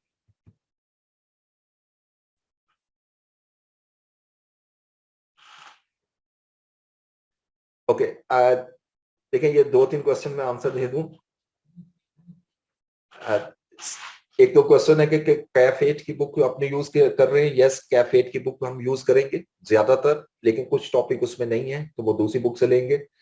और फॉर्मूला ऑब्वियसली आपको ये याद करना पड़ेगा, फॉर्मूला शीट आपको प्रोवाइड नहीं की जाती एग्जामिनेशन में, ठीक है। सेकंड, एक क्वेश्चन और है कि एक्स स्क्वायर समझ नहीं आया। एक्स स्क्वायर क्या होता है कि एक्स का स्क्वायर, ठीक है। अब कैलकुलेटर पे भी कैलकुलेट, किसी भी चीज का स्क्वायर लेना है, लाइक 2 का स्क्वायर लेना है मैंने, तो 2 इंटू 2 इज इक्वल टू 4। 10 का स्क्वायर लेना है, 10 इंटू 10 इज इक्वल टू 100, ठीक है। सो अब ये आपने कह दी कि कैसे ये फॉर्मूला ड्राइव किया, this is a separate topic, ये कैसे ड्राइव किया, स्टैटिस्टिकल वे के हम इसको ड्राइव करेंगे, दिस नॉट अवर पार्ट, ठीक है। तो हम इसको यहां डिस्कस नहीं करेंगे। अच्छा, अब इसको कैलकुलेट करते हैं। अब इसका न्यूमरेटर और डिनोमिनेटर में अलग-अलग जरा लिख के कैलकुलेट कर रहा हूं ताकि आप लोगों के लिए आसानी हो। देखें यहां पर लिखा 6, this one is a 6 into 22.33.46, ये 2233.46, ये अमाउंट मैंने पहले कैलकुलेट की। उसके बाद सेकंड अमाउंट ये फॉर्मूले के मुताबिक लिखी हुई है 47.80 मल्टीप्लाई 278.40, ये सेकंड अमाउंट आ गई। इन दोनों अमाउंट को पहले मैं लेस करूंगा फॉर्मूले के मुताबिक, ये न्यूमरेटर आ गया। अब डिनोमिनेटर की कैलकुलेशन करते हैं। 6 into 385.48, this one 6 into 385.48, ये ऊपर फार्मूला देखते जाए आपको नजर आएगा। उसके बाद -47.80 का स्क्वायर, दिस वन, और इसको भी आपस में माइनस किया हमने। अब देखें ये वैल्यू जो है न्यूमरेटर है, ये डिनोमिनेटर है। जब इसको इस पे डिवाइड करूंगा, that is the value of b, that is 3.33 is the value of b. यानी इट मींस कि मेरी जो कॉस्ट है वो उसके अंदर जो चेंज आ रही है अगेंस्ट 1 यूनिट, वो 3.33 है। 1 यूनिट अगर इंक्रीज होगा तो कॉस्ट 3.33 से इंक्रीज होगी, और अगर 1 यूनिट डिक्रीज होगा तो कॉस्ट मेरी 3.33 पर यूनिट डिक्रीज होगी। ठीक है, नेक्स्ट अगर देखें, ए का अगर फार्मूला लगाएं, ए का, ठीक है सर, मैं इसको यहां से अलग लाता हूं आप लोगों के लिए ताकि इसी को देख के आप इसको लगा सको। ये मैं आपको प्रोवाइड कर दूंगा प्रॉपरली। अब a is equal to sum of y। अब मुझे y का सम चाहिए। y का सम क्या है जी हमारे पास जी?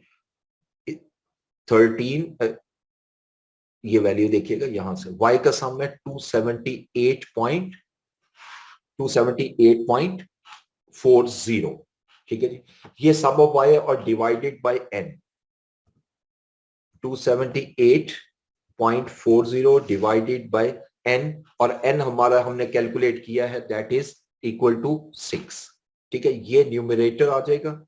माइनस करेंगे b, b वो वैल्यू है जो अभी कैलकुलेट की 3.33, multiply by sum of y। Sum of y हमारे पास कितना है जी? That is 278.40। Now you can see ये y का सम जो है वो 278.40 है। इसको सम करके और इसको भी डिवाइड किया n पर, divided by n is equal to 6। अब ये दो वैल्यूज जो हैं, एक न्यूमरेटर है एक डिनोमिनेटर है। अगर इसको कैलकुलेट करें तो देखें पहली वैल्यू क्या आएगी। अगर मैं इसको अलग-अलग लिखूं तो 278.40 और 6। ठीक है, एक वैल्यू ये आ गई 278.40, डिवाइडेड बाय 6 करें तो ये न्यूमरेटर आ गया। डिनोमिनेटर अगर कैलकुलेट करूं तो दैट इज इक्वल टू 3.33, यानी ये जो अभी आपने b की वैल्यू कैलकुलेट की है, मल्टीप्लाई बाय 278.40 यानी सम ऑफ y, और होल डिवाइडेड बाय 6, ये वैल्यू आ गई 154.29। अब अगर इसमें मैं वैल्यू पुट करता हूं, लेस करता हूं इसमें से, तो देखिए क्या वैल्यू आएगी। सम ऑफ x था, सॉरी ये सम ऑफ x है, ये सम ऑफ x है और x मैंने गलत लिख दिया, दैट इज 47.8।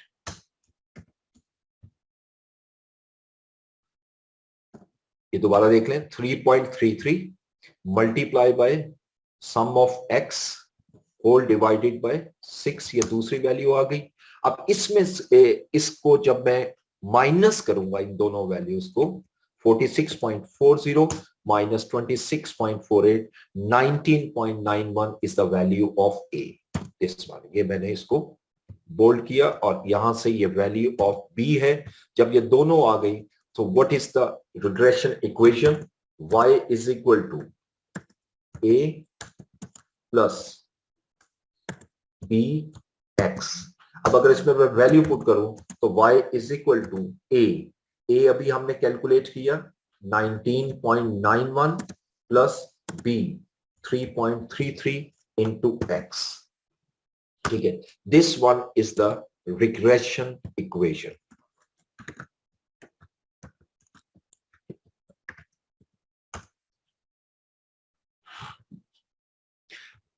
अच्छा जी, अब इस रिग्रेशन इक्वेशन को हम फोरकास्टिंग के लिए कैसे यूज करें?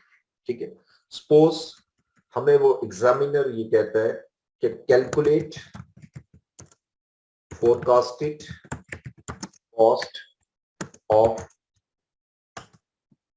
For the month of July, assuming company intends to sell 10.5 million units, not sell, to produce. यानी अब मैंने फोरकास्ट करनी है, कॉस्ट को फोरकास्ट करना है, टोटल कॉस्ट को for the month of July, और इसमें हमारी अजम्पशन ये है कि जो कंपनी है वो 10.5 मिलियन यूनिट प्रोड्यूस करेगी। अब देखें यहाँ 10.5 कहीं नहीं आ रहे।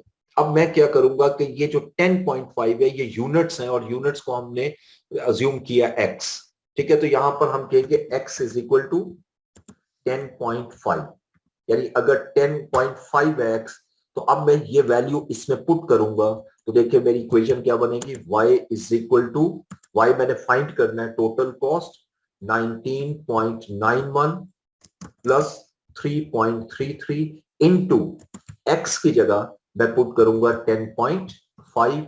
अब अगर इसको कैलकुलेट करें तो that is the value of y is equal to,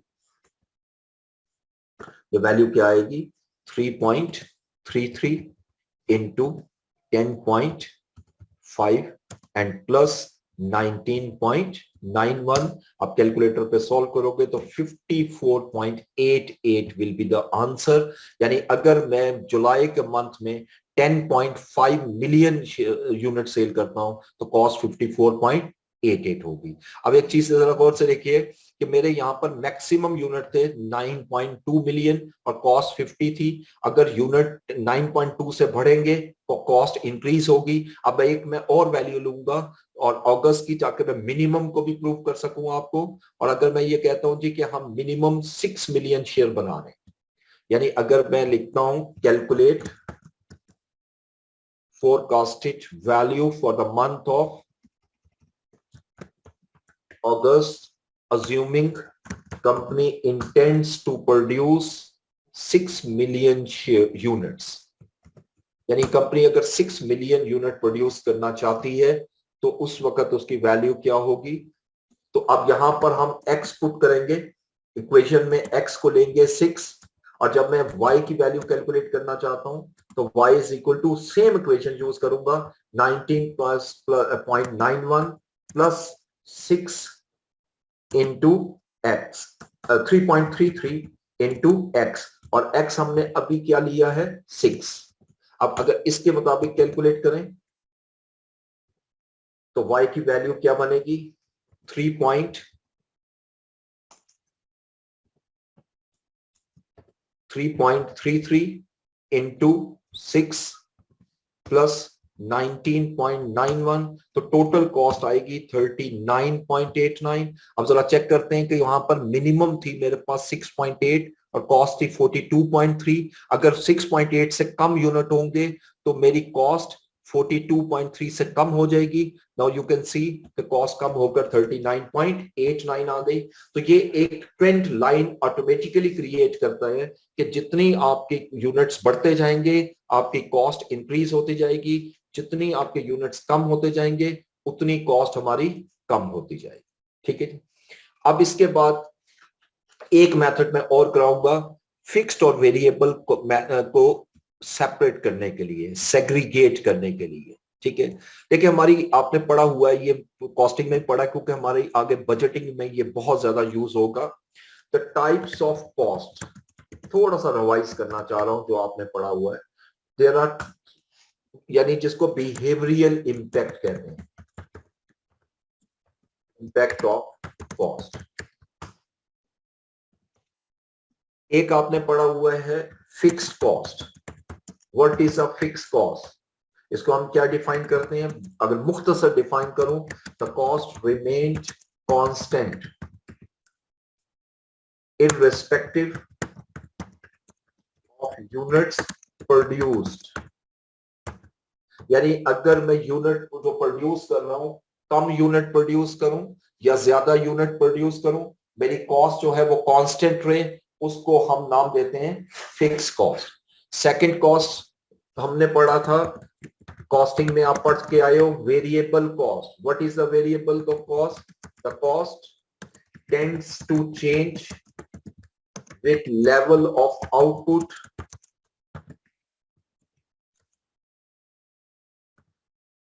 direct ratio proportion in equal ratio। ये डेफिनेशन में 2-3 वर्ड बड़े इंपॉर्टेंट है। The cost tend to change, ऐसी कॉस्ट जो आपकी चेंज होती है with the level of output. यानी अब क्वेश्चन ये है कि अगर आउटपुट इंक्रीज होगी तो क्या कॉस्ट इंक्रीज होगी या डिक्रीज? तो ये जो डायरेक्ट प्रोपोर्शन है वो हमें ये बता रहा है कि कॉस्ट, अगर आपकी आउटपुट इंक्रीज होगी कॉस्ट भी इंक्रीज होगी, आउटपुट डिक्रीज होगी कॉस्ट भी हमारी डिक्रीज हो जाएगी। ठीक है, यानी डायरेक्ट प्रोपोर्शन। और ये आखिरी वर्ड जो मैंने लिखा है is the most important, in equal ratio, यानी उसके दरमियान जो चेंज है वो सेम रहेगी। मसलन इसी इक्वेशन में देखिए ये 3.33 क्या शो कर रहा है कि अगर एक यूनिट में मजीद बनाऊंगा तो 3 रुपीज 33 पैसा कॉस्ट लगेगी, अगर मैं y को 2 यूनिट बनाऊंगा तो 6.66 कॉस्ट लगेगी, 3 यूनिट्स बनाऊंगा तो 9.99 कॉस्ट लगेगी। यानी cost per unit assume not to change. This is the basic theme of variable cost. हाँ, अब तीसरी कॉस्ट की तरफ आइएगा। थर्ड कॉस्ट हमने आप लोगों ने पढ़ी हुई है जिसको हम कहते हैं सेमी वेरिएबल कॉस्ट। ये कोई सेपरेट कॉस्ट उस तरह नहीं है। समटाइम कुछ कॉस्ट एलिमेंट ऐसे होते हैं जिसके अंदर फिक्स पोर्शन भी शामिल होता है और वेरिएबल पोर्शन भी इंक्लूड होता है। ठीक है, यानी उसके अंदर दोनों शामिल होते हैं, फिक्स्ड भी और वेरिएबल पोर्शन भी। अच्छा, अब सेमी वेरिएबल में देखें तो जैसे इलेक्ट्रिसिटी है, इलेक्ट्रिसिटी बिल, अगर मैं पूरा मंथ एक यूनिट, सिंगल यूनिट भी यूज नहीं करता, एक सिंगल यूनिट भी मैं प्रोड्यूस नहीं करता, अब क्वेश्चन ये है कि क्या मुझे उस पर कॉस्ट लगाने, मुझे पे करनी पड़ेगी? Answer is yes. यानी एक जो लाइन रेंट जिसको आप कह लेंगे, जो उसका मीटर रेंट है, वो तो आपको हर हालत में पे करना है। लेकिन अगर आप यूनिट कंज्यूम करोगे तो बिल ज्यादा होगा, कम यूनिट कंज्यूम करोगे तो बिल कम होगा। अब ये जो चेंज ला रहा है that is a variable cost. इसलिए सेमी वेरिएबल कॉस्ट को हम कहते हैं the cost which is combination of, जैसे मैंने अभी कहा कि मैं डेफिनेशन बहुत ही ब्रीफ वर्ड्स में लिख रहा हूं, which is combination of both fixed and variable cost। यानी ऐसा कॉस्ट एलिमेंट जिसके अंदर दोनों फिक्स्ड और वेरिएबल जो है वो इंक्लूड हो। ये जो अभी हमने मेथड किया है regression method, this is the method which is used normally to segregate the semi-variable cost into two parts, that is fixed and variable। अब अगर आप देखें इस इक्वेशन जो हमने रिजल्ट निकाला, रिग्रेशन इक्वेशन, ये 19.91 मेरी फिक्स कॉस्ट है और 3.33 वेरिएबल कॉस्ट पर यूनिट है। यानी इट मींस कि इसने हमने उस डाटा से फिक्स एलिमेंट अलग कर दिया और वेरिएबल एलिमेंट अलग कर दिया। ठीक है, और एक मेथड जो अभी मैं आपसे और शेयर करूंगा वो सेकंड मेथड है, उसके थ्रू भी हम कॉस्ट को अलग करते हैं और बजटिंग में वो सबसे ज्यादा यूज होता है। ठीक है, अब फोर्थ आ जाए, नंबर 4, ये भी कॉस्ट होती है, इसको हम कहते हैं स्टेप फिक्स्ड कॉस्ट। ये बाय नेचर फिक्स कॉस्ट है। ठीक है, देखिए फिक्स कॉस्ट, ठीक है, हम एग्री करते हैं, हमने डेफिनेशन के मुताबिक ये पढ़ा कि एक ऐसी कॉस्ट है जो यूनिट ज्यादा प्रोड्यूस करूं या यूनिट कम प्रोड्यूस करूं, कॉस्ट में कोई चेंज नहीं आएगी, उसी को हम नाम देते हैं फिक्स कॉस्ट। ठीक है, but on the other hand some time हमारी एक कॉस्ट ऐसी फिक्स्ड होती है जो एक लेवल तक फिक्स रहती है और उसके बाद इंक्रीज हो जाती है। For example, a company's policy is to hire one supervisor over 10 workers।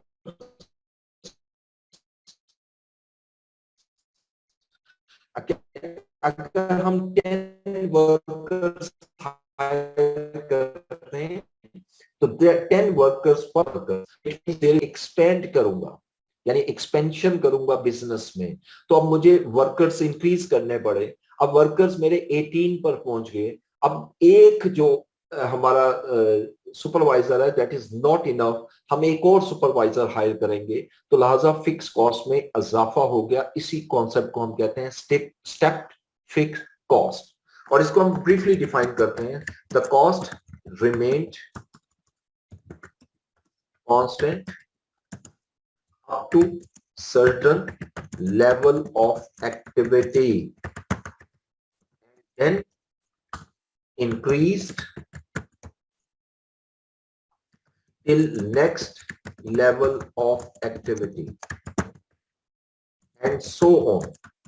यानी मीन ये ऐसी कॉस्ट है जो एक स्पेसिफिक लेवल तक तो ये कांस्टेंट रहेगी और उसके बाद ये इंक्रीज हो जाएगी, और इंक्रीज होने के बाद फिर ये कांस्टेंट हो जाएगी for a long period of time. ठीक है जी। उसके बाद नेक्स्ट आते हैं स्टेप फिक्स कॉस्ट में। अच्छा, अब चूंकि ये मैंने सिर्फ ब्रीफली बताया आपको कॉस्टिंग वाला जो आप पहले पढ़ के आए हो, खैर it is not a part of our syllabus, हमारा तो इससे आगे शुरू होता है। तो अब ये सिर्फ बजट के लिए खास तौर पे मैं कराना चाह रहा हूं, सेमी वेरिएबल कॉस्ट को ले रहा हूं। ठीक है, तो how to calculate fixed and variable cost from semi-variable cost element। ठीक है, इसके लिए जो हमारा मेथड होता है that is known as high low method. इसको नाम ही हम हाई लो मेथड कहते हैं। यानी हम डेटा में से सिर्फ दो वैल्यू सिलेक्ट करते हैं, एक वो वैल्यू जो हाईएस्ट है और एक वो वैल्यू जो लोएस्ट है, और उन दोनों की वेरिएशन के थ्रू हम हाई लो मेथड लगाकर वेरिएबल कॉस्ट और फिक्स कॉस्ट अलग करते हैं। मैं ये जरा बहुत सिंपल होता है, इट्स नॉट डिफिकल्ट। इसमें भी इक्वेशन वही है, हमारी कॉन्सेप्ट वही है, y is equal to a plus b x, और ये हम ऑलरेडी डिस्कस कर चुके हैं कि y का कॉस्ट के कॉन्टेक्स्ट में मीनिंग क्या है। मैं अगर कॉस्ट के कॉन्टेक्स्ट में लिखूं तो y मींस टोटल कॉस्ट, यानी mean the cost which is a combination of fixed and variable. a means fixed cost in total, whereas b means variable cost per unit।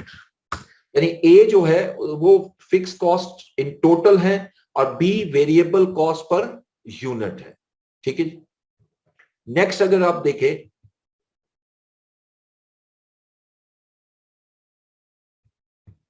Okay,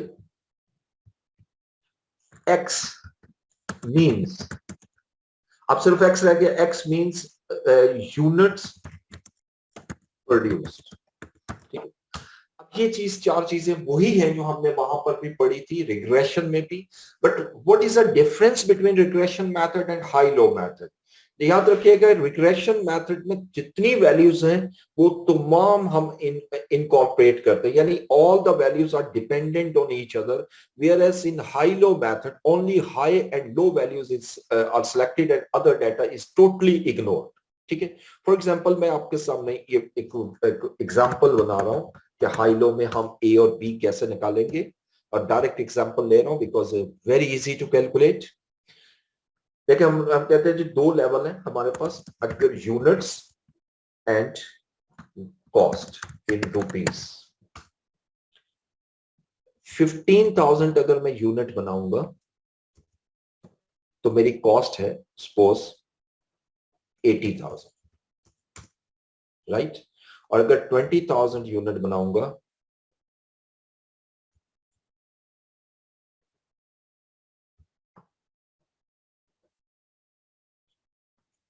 $90,000 cost. ठीक है, अच्छा अब मैं 25,000 unit बनाता हूं तो cost 100,000। ये मैंने आपके सामने एक डाटा लिया। अब इसकी मदद से आपने बेसिकली कैलकुलेट करना है वेरिएबल कॉस्ट और फिक्स कॉस्ट, या सिंपल आपने ये इक्वेशन बनानी है y is equal to a plus bx, ठीक है। अब इसमें हम क्या फॉर्मूला एक बनाते हैं सिंपल सा, ठीक है। पहली बात तो कि हमें दो लेवल सेलेक्ट करने हैं, एक हाई लेवल और एक लो लेवल। अगर आप देखें this one is the high level 25 और ये लो लेवल। अब ये जो दरमियान में डाटा है जिसको मैं हाईलाइट करता हूं, दिस वन, इसको मैं टोटली इग्नोर कर रहा हूं, इसको मैं हाई लो मेथड में अकाउंट फॉर नहीं करूंगा, ठीक है।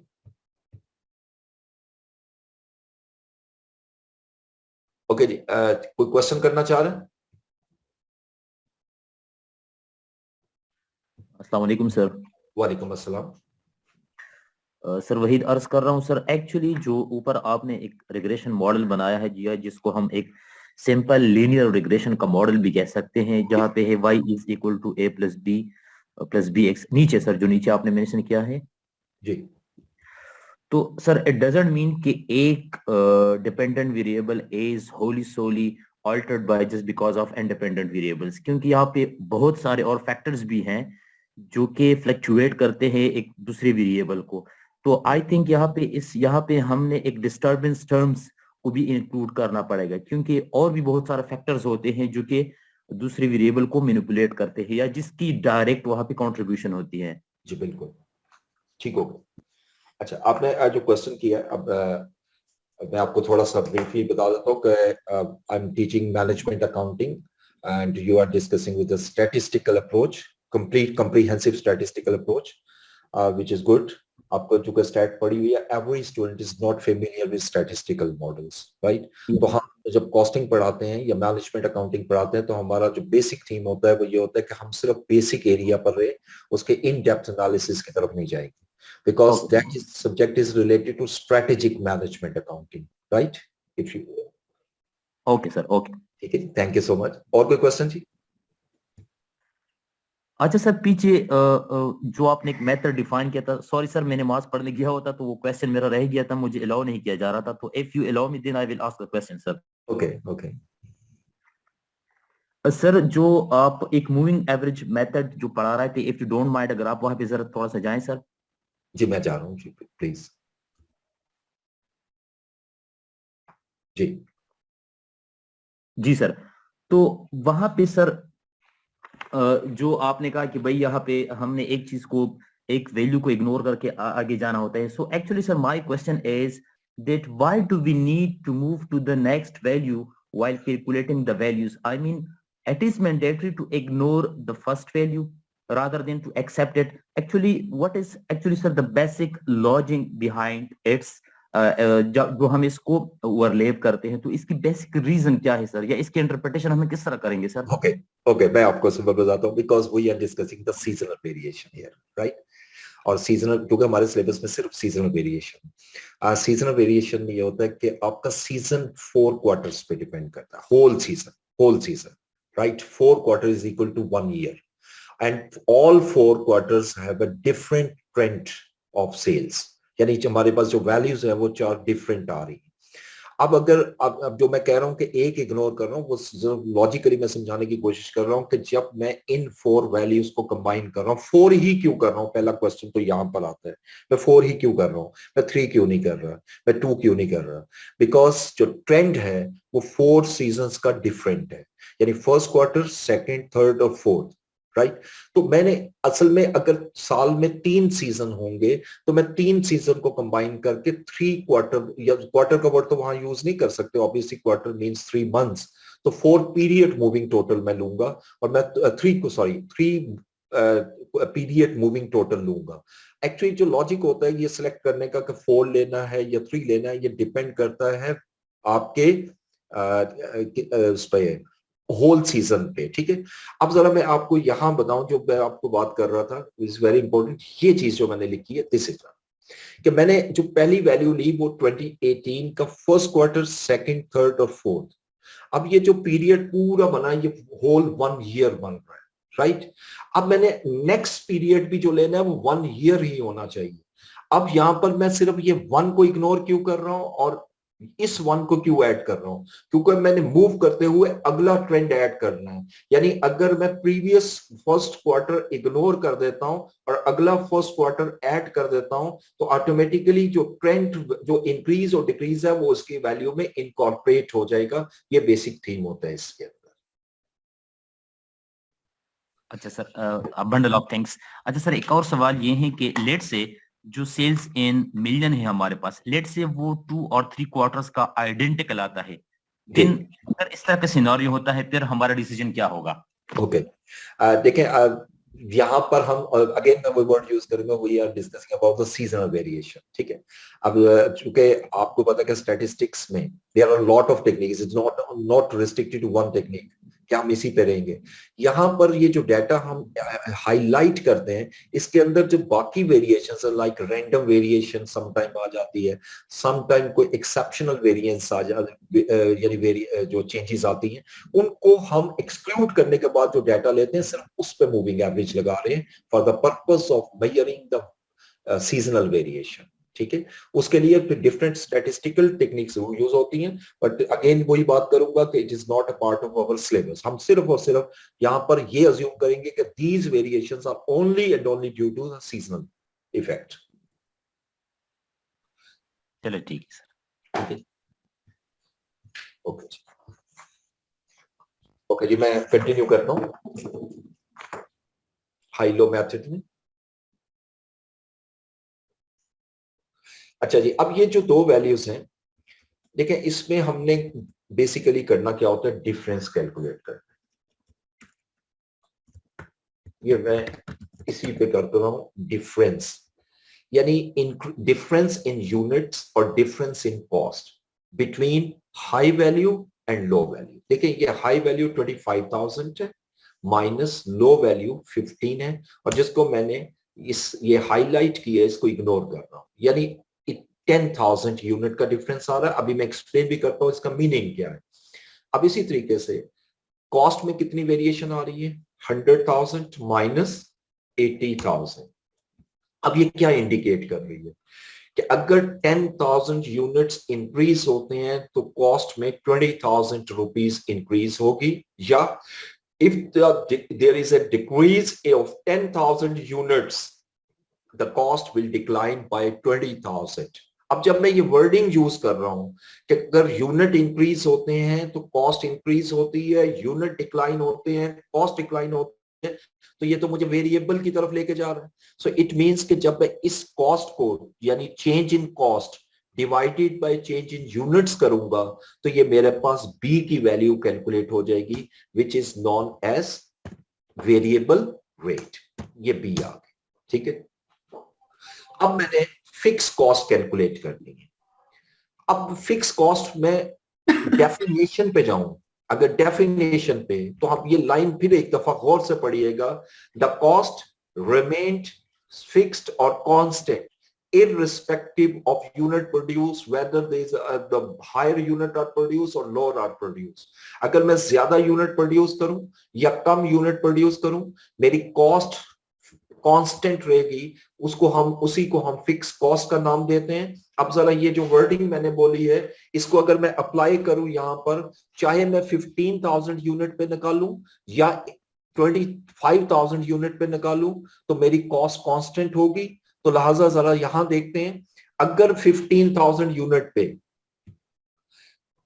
यानी एट, मैं पहले 15,000 पे कैलकुलेट कर रहा हूं, एट 15,000 यूनिट्स टोटल कॉस्ट कितनी है, यानी 15,000 यूनिट पे मेरी टोटल कॉस्ट 80,000, राइट। ये जो ऊपर ये वैल्यू ली है, अगर मैं total cost is a combination of two cost, fix cost and variable cost, अगर मैं इसमें से लेस कर दूं वेरिएबल कॉस्ट, और वेरिएबल कॉस्ट कैसे निकलेगी, देखिए अभी मैंने 2 रुपीज रेट निकाला, इसका मीनिंग क्या है, एक यूनिट की जो कॉस्ट है वो मेरी 2 रुपीज है। मैं इस वक्त 15,000 यूनिट बना रहा हूं, तो 15,000 यूनिट पे वेरिएबल कॉस्ट क्या होगी, 15,000 इंटू 2, राइट। ये मेरे पास 30,000 आ गया। अब मैं इसमें से जब ये कॉस्ट लेस करूंगा वेरिएबल कॉस्ट, तो मेरे पास फिक्स्ड कॉस्ट आ जाएगी। Fixed cost can be calculated from any level, whether it is from 15,000 or 25,000. The cost should remain constant. मैं जरा दूसरे लेवल को भी कैलकुलेट करके देखता हूं और आंसर यही आना चाहिए। अगर मैं कहता हूं जी कि at 25,000 unit, 25,000 units total cost is equal to, अब देखें 25,000 पर मेरी टोटल कॉस्ट कितनी है, 100,000, राइट। और इसमें से भी अगर मैं वेरिएबल कॉस्ट लेस करूं तो फिक्स्ड आनी चाहिए। अब वेरिएबल कॉस्ट यहां पर 25,000 यूनिट पे कितनी होगी, 25,000 इंटू 2, यानी 2 रुपीज पर यूनिट। अब 25,000 इंटू 2 करूंगा तो ये मेरे पास 50,000 आ गई, और 100,000 में से 50,000 लेस करता हूं, अगेन फिक्स कॉस्ट देखें कांस्टेंट आ गई। तो याद रखिएगा कि फिक्स कॉस्ट किसी भी लेवल पे निकालूंगा तो दैट शेल रिमेन कांस्टेंट। अब मेरी फिक्स कॉस्ट भी आ गई which is equal to a, और बी भी आ चुका है। Now what will be the equation, y is equal to a mean 50,000 plus b 2 into x. Equation हमने क्या पढ़ी थी, y is equal to a plus b x. और अभी हमने कैलकुलेशन की, ए की जो आंसर है वो 50,000 है और बी का जो आंसर है वो 2 रुपीज। ठीक है जी। अब इसको जब हम सॉल्व करेंगे दिस बिकम्स एन इक्वेशन, और इस इक्वेशन को यूज करते हुए मैं अगेन फोरकास्टिंग कर सकता हूं। मैं किसी भी यूनिट पे कोई भी कॉस्ट निकालना चाहूं तो कैलकुलेट कर सकता हूं। For example if I intend to calculate, मैं कहता हूं कि calculate total cost at 17,000 units. अगर मैं 17,000 यूनिट बनाता हूं तो मेरी टोटल कॉस्ट क्या होगी, तो ऑब्वियसली मैं पहले फिक्स कॉस्ट लिखता हूं। तो चाहे मैं यूनिट कम बनाऊं यूनिट ज्यादा बनाऊं, fix cost will not change. ये 50,000 मेरी फिक्स कॉस्ट आ गई। अलबत्ता वेरिएबल कॉस्ट मेरी हर लेवल पे चेंज होगी। अब यहां पर वेरिएबल कॉस्ट कैसे कैलकुलेट करूंगा, 17,000 इंटू 2।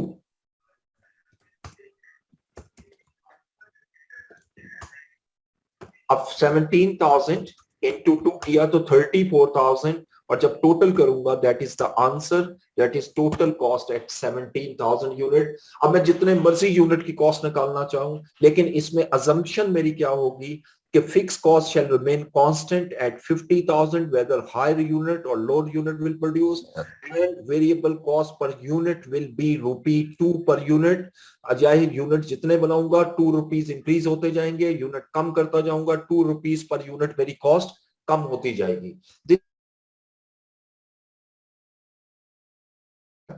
ठीक है जी। तो अब लास्ट 10 मिनट रह गए हैं। अब मैं हेड ऑफिस वालों से रिक्वेस्ट करूंगा जरा अलाउ कर दें स्टूडेंट्स को क्वेश्चंस के लिए। जी कोई क्वेश्चन करना चाहे तो कर सकते हैं please.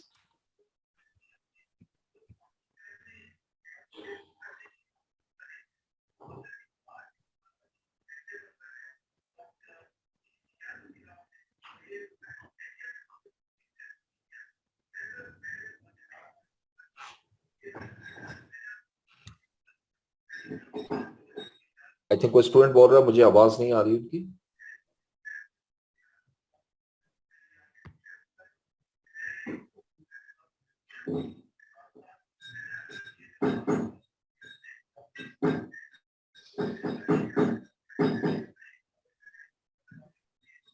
Ji please any student who intend to ask a question.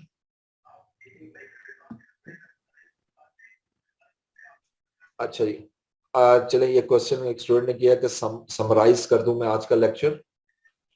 देखें सिंपल समराइज का थोड़ा सा मैं बता देता हूँ। आज का जो हमारा बेसिक टॉपिक था वो फोरकास्टिंग है, और फोरकास्टिंग से नेक्स्ट स्टेप पे फिर मैं मूव करूंगा इंशाल्लाह नेक्स्ट क्लास में बजट पे। ठीक है, और क्योंकि क्वेश्चन जो पेपर में आते हैं वो बजट से ही रिलेटेड है, लेकिन बजट के अंदर हमारी फोरकास्टिंग थोड़ी सी यूज होती है बजट क्वेश्चन में, इसलिए हमने जरा फोरकास्टिंग को जरा सेपरेटली डिस्कस किया। तो पहले तो हमने ये डिस्कस किया कि फोरकास्टिंग क्या होती है, और देन फिर हमने उसके कुछ क्वालिटेटिव और क्वांटिटेटिव मेथड्स की डिस्कशन की। और चूंकि क्वांटिटेटिव मेथड्स जो है वो कैलकुलेशन में हमारा आते हैं क्वांटिटी बेस्ड, यानी जो मैथमेटिकल मॉडल है उसमें सबसे पहले जो हमने मेथड डिस्कस किया आज में वो मूविंग एवरेज मेथड है, ठीक है। और इस मूविंग एवरेज मेथड में हमने ये डिस्कस किया था कि सीजनल वेरिएशन अगर आती हैं तो उसको कैसे हम हैंडल करेंगे। ओनली सीजनल वेरिएशन में अगेन बोलूंगा, हम सिर्फ यहाँ पर सीजनल वेरिएशन की बात कर रहे हैं। अगर सिर्फ सीजनल वेरिएशन होंगी, इसके अंदर किसी किस्म की कोई और वेरिएशन मौजूद नहीं है, ठीक है, सिवाय सीजनल वेरिएशन के। उसके बाद हमने फर्दर इसको डिस्कस किया।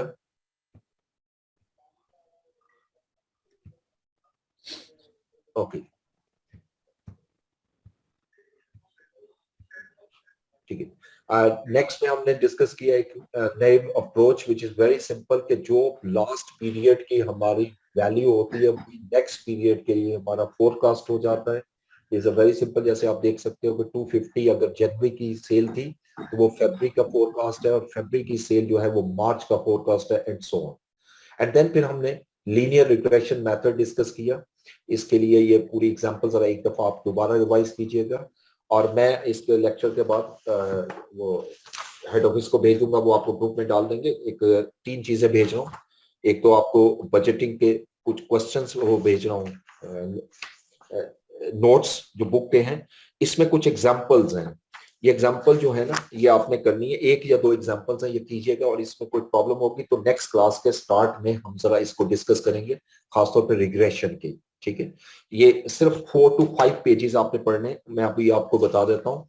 पेज नंबर 254 से लेकर और आपने पेज 261 तक जरा काम ये करना है। जितना हमने पढ़ा है वो इस जो कवर हो रहा है वो पेज 254 से 261 ऑफ बुक जो मैं आपको प्रोवाइड करूँ, ठीक है। इस लेक्चर के बाद आपको इंशाल्लाह ये मिल जाएगी। तो इसके अलावा फिर मैं आपको कुछ क्वेश्चंस दूंगा। अभी जो मैं क्वेश्चंस आपको दे रहा हूँ वो पास्ट लास्ट 10 इयर्स पेपर्स के हैं, उसको भी हम क्लास में डिस्कस करेंगे। लेकिन वो बजट से, क्योंकि पास्ट पेपर में मैंने अभी बताया वो बजट है, वो बजट करके हम क्वेश्चन करेंगे। मैं शेयर कर दूंगा, लेकिन उसको करेंगे अब जब हम बजट कंप्लीट कर लेंगे, उसके बाद हम इसको डिस्कस करेंगे। तीसरी चीज फिर ये जो आपकी एक्सेल शीट है, ये भी इंशाल्लाह मैं आपके साथ शेयर कर लेता हूँ, ठीक है। तो ये जो आखिरी 2 मेथड हैं, इसको खासतौर पे आपने करना है। स्पेसिफिकली मैं ये कहूंगा कि हाई लो मेथड जो है, ये सब मोस्ट इंपॉर्टेंट मेथड। इसकी एप्लीकेशन थोड़ी सी अभी और भी समझाऊंगा, लेकिन अभी मैंने सिर्फ बेसिक लेवल पे हाई लो मेथड पढ़ाया, कि जहां हाई और लो वैल्यू मेथड हो तो वहां पर फिक्स कॉस्ट और वेरिएबल कॉस्ट को हम कैसे सेग्रीगेट करते हैं, कैसे सेपरेट करते हैं, ठीक है। तो आई थिंक और कोई क्वेश्चन, अब लास्ट 5 मिनट्स है मेरे पास, फिर भी कोई क्वेश्चन करना चाहे तो आप कर सकते हैं।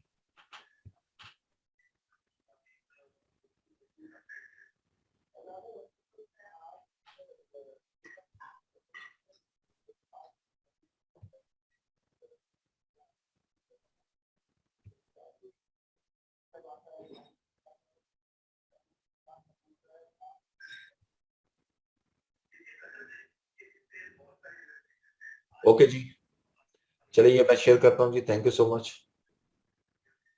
अल्लाह हाफिज, टेक केयर।